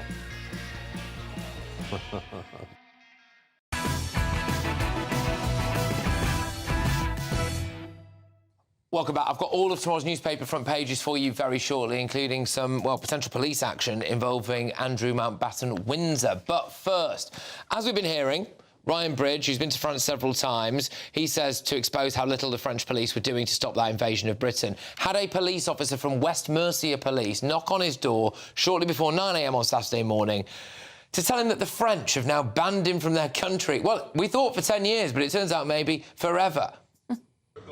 Yeah, brilliant. So you've come to my house at 8 o'clock in the morning. Yeah. Oh, 10 to 9. 10 to 9. Yeah. I'm a law-abiding citizen, yeah. so I've got nothing to hide. Thank you very much. Yeah. Coming in. Thank you very much. All right. I'm under arrest. No. It's just a civil order that I've been asked to come and speak to you about. One of the reasons cited by the French letter for banning him was basically his campaign to put British flags up in Britain. Appearing in Birmingham in August 2025, this group, which initially urged British subjects to display their flags everywhere in the public space, yeah, we did, to show their pride and patriotism. Yeah, pride and patriotism, yeah. Okay, gradually becoming known for its anti-immigration stance before turning to direct action against migrants in Britain and France. Right.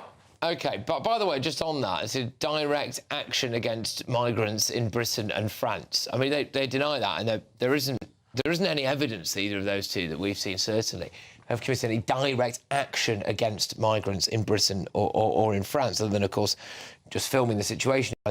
Jonathan, obviously you're of the left, of course. I don't know, do you think this is the right approach here? Do you find this quite chilling? What do you think? Patrick, if those guys have just gone over to exercise their sort of free speech and to express their opinions, then I don't see anything wrong with that.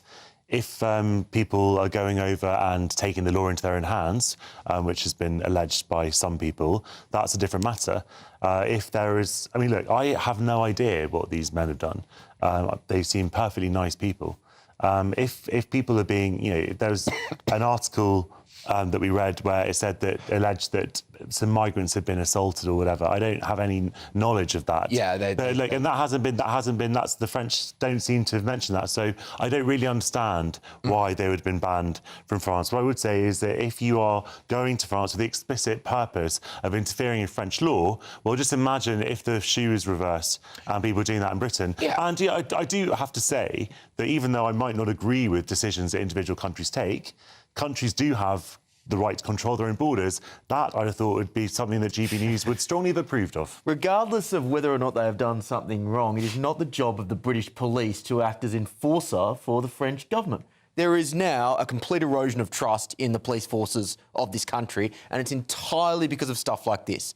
People feel like the police forces now have different standards for different groups of people. Tick, when you look at this group compared to how, say, the left-wing groups are being treated.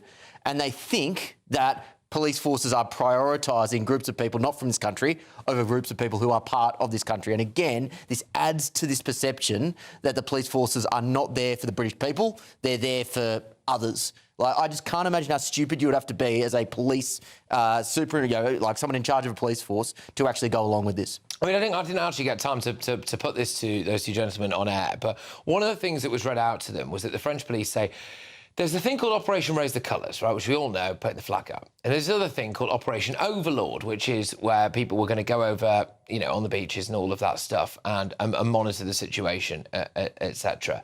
And the French police appear to have got those two things mixed up, right, and bracketed Ryan and Elliot, you heard they're in with that. Even though, by the way, there's not been, as far as I'm aware, any serious criminality or any criminality committed thus far. Under that kind of banner, as it were. I mean, as to...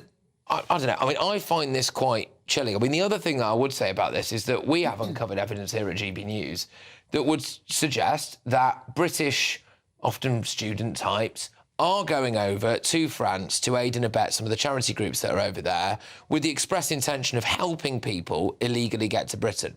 And it does not appear, from any evidence that we have, that the French or British police are getting involved with stopping them. I find that quite astonishing that they would stop Ryan and co going over. I don't know, what's your views? Well, they sort of said they were documenting what was going on. They were over there looking at what was happening, gone over there several times.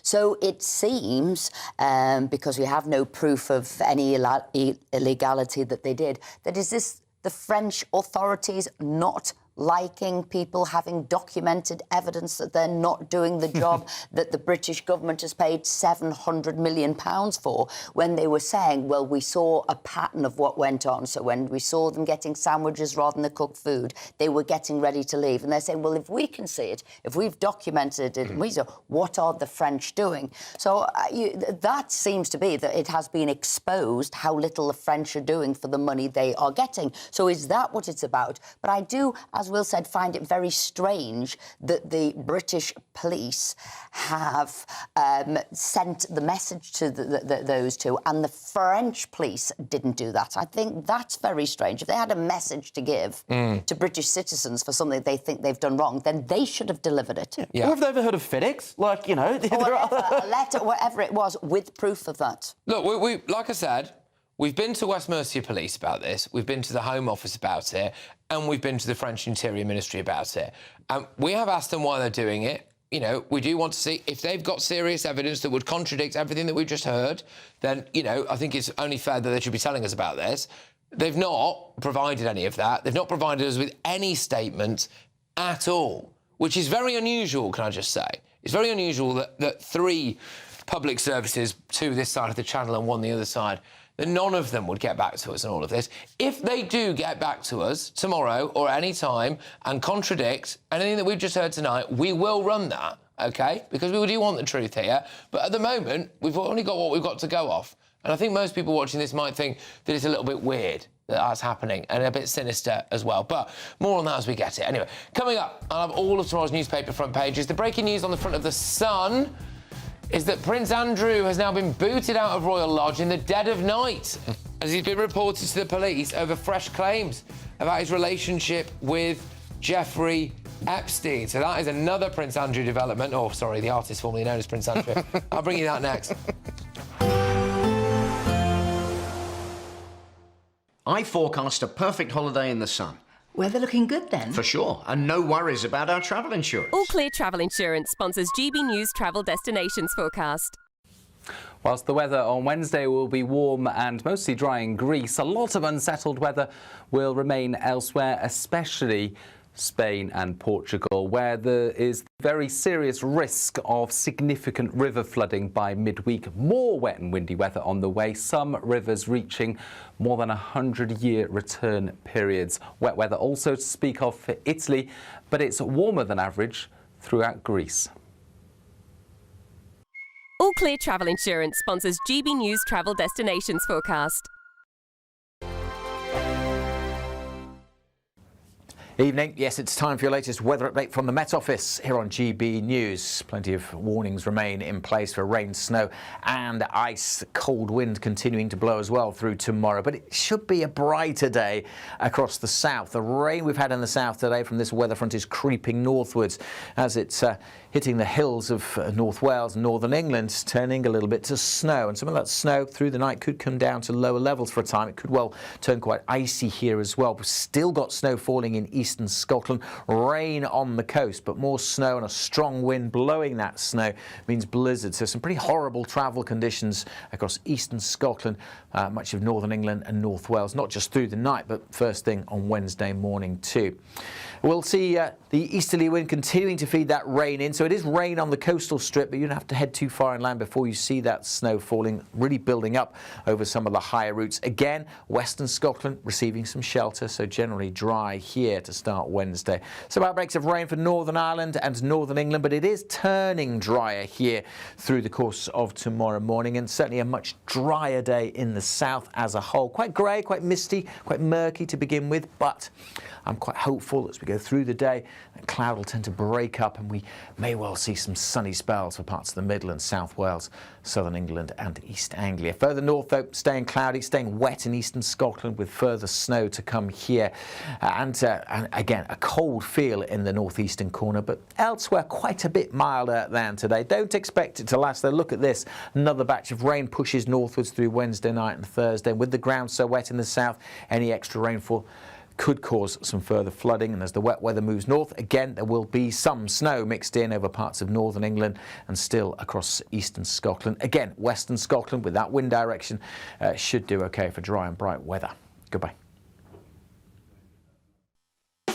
You want to know what's really going on in the corridors of power? Labour don't know what to do with you half the time, and that makes you quite lethal in the chamber. Get behind the headlines with Chopper's political podcast. Join me, Christopher Hope, as I sit down with the great and the good of British politics. We'll see where this ruling takes us. These are the stories shaping our nation. Chopper's political podcast, available now on all platforms. Listen in and stay ahead.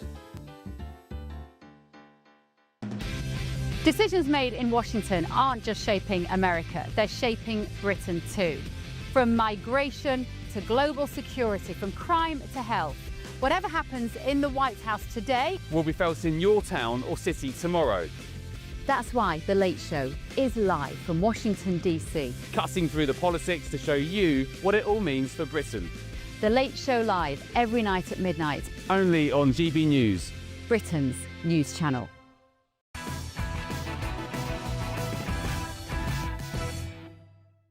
Welcome back to Patrick Christies tonight. Let me give you what is quite a sensational set of front pages, actually. The Sun, they go for Princes of Darkness, disgrace of Epstein pals. Now, this is shamed Andrew Mountbatten Windsor has been booted out of Royal Lodge to a new pad in the dead of night.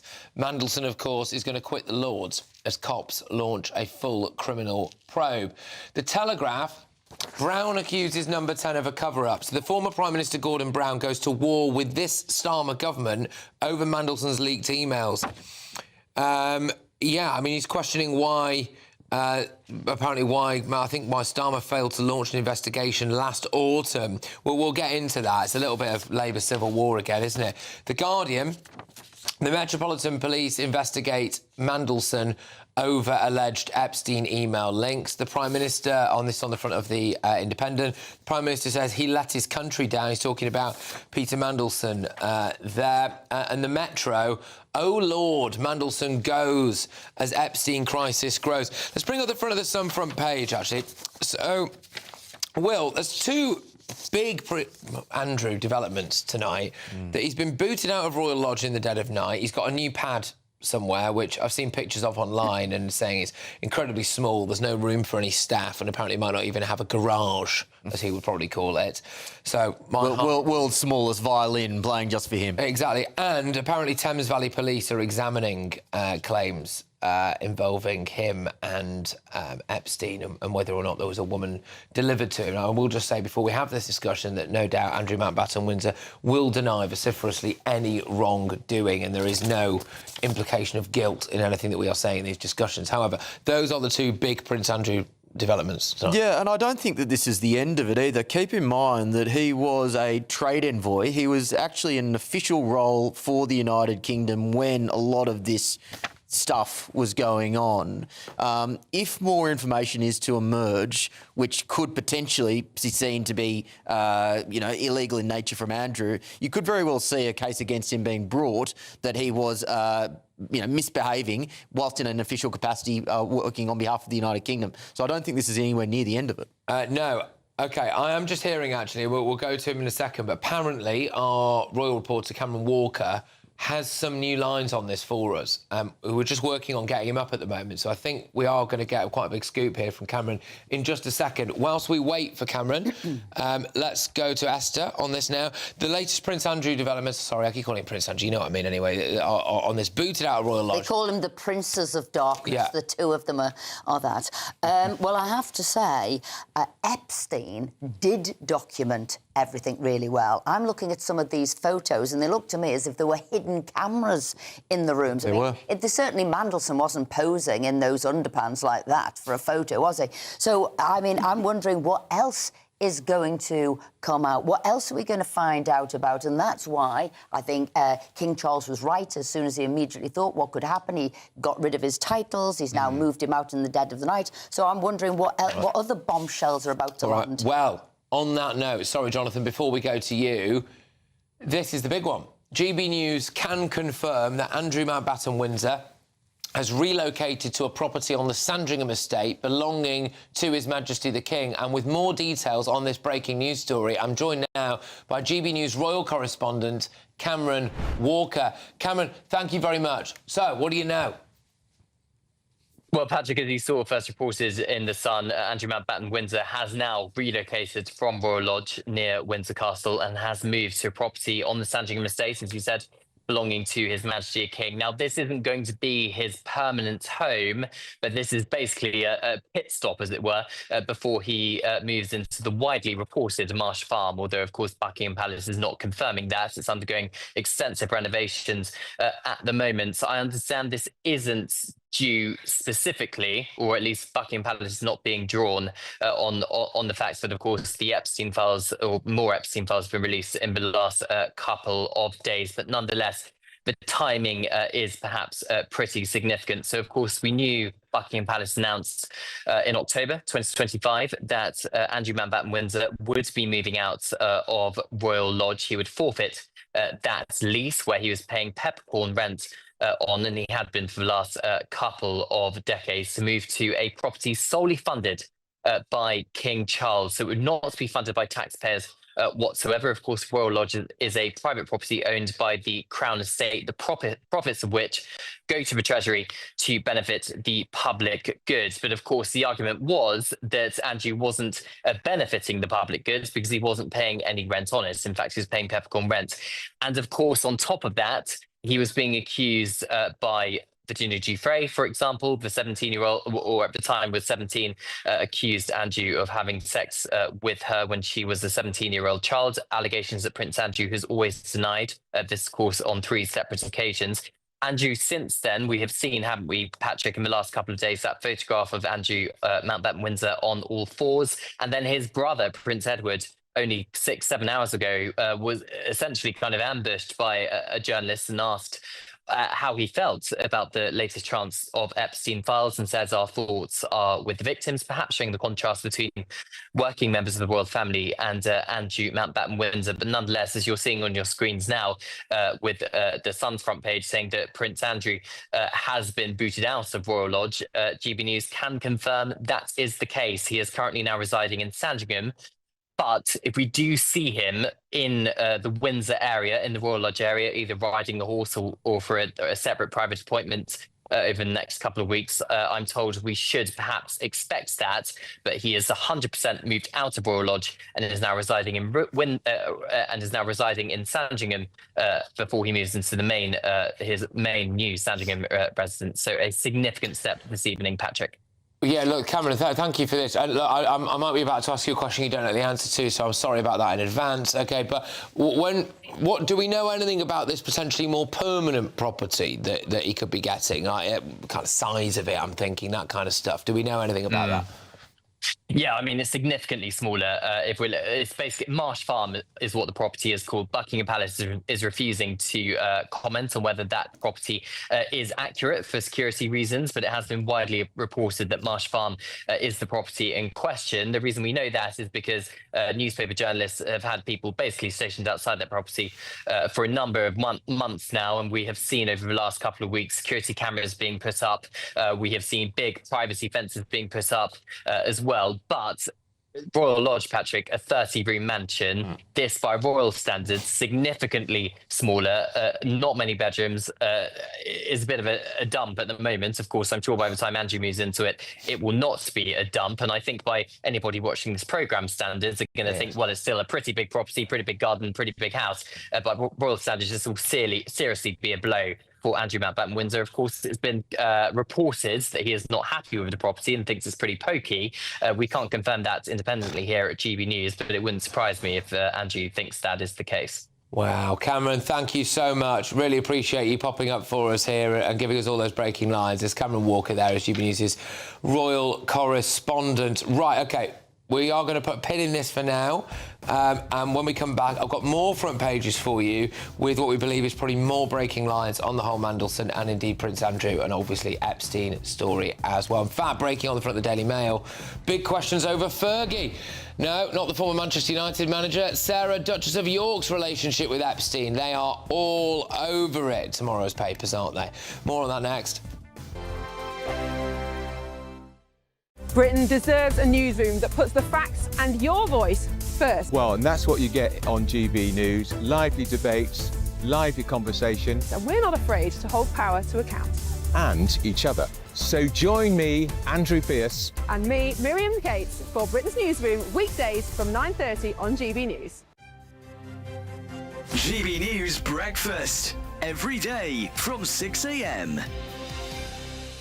I take it as a huge compliment that people remember it. I mean, let's be honest. How many times do people actually remember something you have done on television? And people remember that. But I take it as a huge compliment because, let's face it, Morecambe and Wise were loved. They are probably two of the greatest comics that we have ever produced in this country. And their legacy is that even, I think Eric died in 1984 when I was working in America. And so we're talking about, over 40 years ago. There are at least 2 generations of young people who now watch them on television, who laugh because they think they are funny. You know, they left us that legacy of what it is like to be a good comic. And I had the pleasure of working with them on that. How many people can say, well, you know, people will remember a particular thing you did in your career as a television broadcaster? And the fact that people did love them, I take as, you know, when people say to me, what was it like to work with Eric and Ern? They want to know, because I'm that vicarious link with them still, because there aren't too many people around still that can say they did work with them. So I mean, yes, of course, I've got, you know, in 60 years of working in television, there are lots of other things that I've done, but I'm always, and that people remember me for reading the news. They remember us for all sorts of things, and it's a compliment always. And you read in the news, that all comes together, starts in the 1970s, which to me was the greatest time in broadcasting. I think it started to dip off slightly after that. The 70s, I think, they were your heyday. I just think everything, and I think it had a lot to do with what was attainable to us as viewers, which was very little. We lived in a world that was divorced from the world of TV, and it was magical. GB News, the People's Channel. Join me, Nana Akweer, for an informative, interactive news programme with a difference. It's fun. No, he didn't say that, Dave. I'm so surprised. I think there's an element of truth to that. Join me from 3 p.m. every weekend, only on GB News, Britain's news channel. In the GB newsroom, we bring you the news as it happens. With our team of dedicated journalists across the UK, we're ready to keep you up to date with what's happening every half an hour, every single day. Bulletins here on GB News, the People's Channel, Britain's news channel.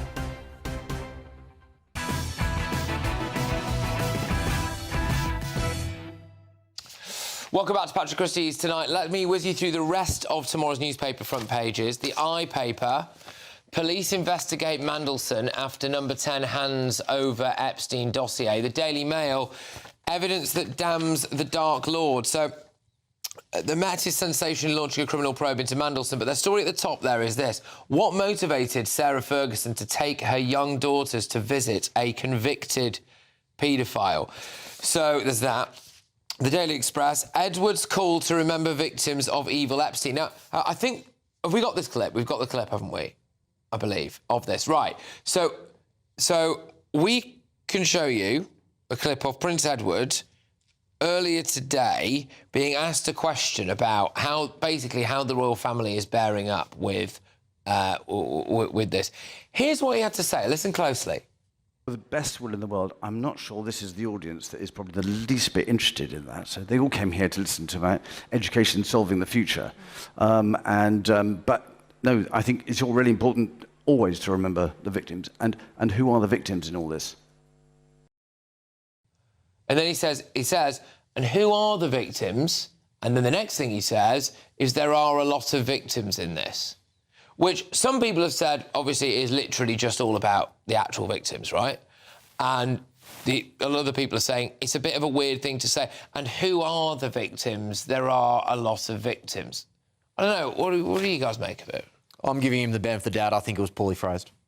But I think he was referring to women and children. I hope that that's what he was referring to. I think it would not be a great look for him to be saying, well, actually, my brother is a victim in all this too.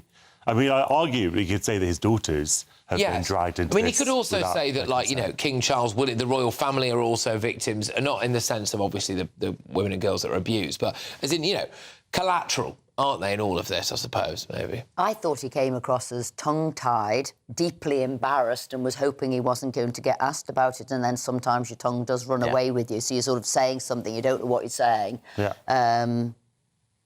Can we play it again? Is that all right? And then we'll talk about another front page. Is there any way we might be able to play that clip again, I think? And this is, it's Prince Edward. It's just see what you make of this. Obviously, it has caused a bit of pushback online, maybe unfairly, but here it is. With the best will in the world, I'm not sure this is the audience that is probably the least bit interested in that. So they all came here to listen to about education solving the future. But no, I think it's all really important always to remember the victims. And who are the victims in all this? Yeah, so then he pauses for a bit, and there's a slightly longer version where he says there are a lot of victims. Anyway, make your own minds about that, obviously. Just to whiz us through the papers, sorry, we've got the Times as well. Mandelson facing full criminal investigation.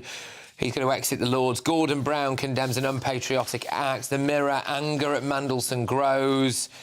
Ex-Prime Minister Brown in bitter attack on, quotes, unpatriotic Labour grandee. And actually, that reminds me of a previous front page that we brought up, which I think might have been the Telegraph. Which is, Brown accuses Number 10 of cover-up. It's the Telegraph's front page. What do we make of this, Esther? Gordon Brown, the former Prime Minister, goes to war with the government over Mandelson's leaked emails to Epstein. Well, he was trying to raise concerns about him the end of last year, saying they should look into what went on, look at these emails, look at inappropriate communications that could have been market sensitive, and he's also questioning why didn't the Cabinet Secretary do something.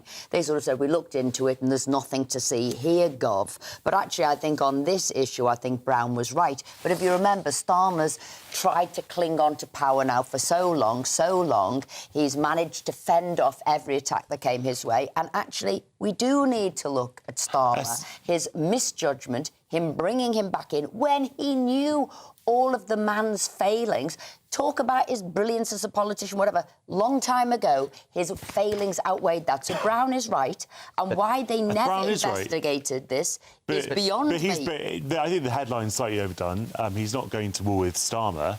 He's accusing the Cabinet Secretary of not doing a sufficient investigation. I think that Starmer is obviously very spooked by this, and he is now really going for Mandelson, saying he's unpatriotic, he's let his country down. And all this. This is a Labor feud that's gone all the way back to 1994, when Mandelson supported Tony Blair over Gordon Brown for the Prime Ministership, and this is a wonderful opportunity for Gordon Brown to come out and basically get some revenge. But keep in mind that both Starmer, Blair and Mandelson are on very different sides of the Labor movement to Gordon Brown. Mandelson as deputy in 2009, and Mandelson repaid the compliment by slagging him off to Epstein. They hate each other. Yeah, but Brown did bring Mandelson in for 10 because Mandelson was a Except for talented he's got politician. wind of these emails where he saw them write "bye-bye smelly," of course. wrote Epstein to Mandelson as they were joking about it. Well, look, we've got a whole hour, next hour, and there are breaking lines left, right and centre. Prince Andrew booted out of Royal Lodge, currently living on the royal estate in Sandringham before he takes up a house he's not happy with, apparently, somewhere else. The latest on Mandelson, all of this. There's a lot going on, and I would expect more lines coming out that aren't on the front pages that break online, which we will also bring you. So don't move for the next hour.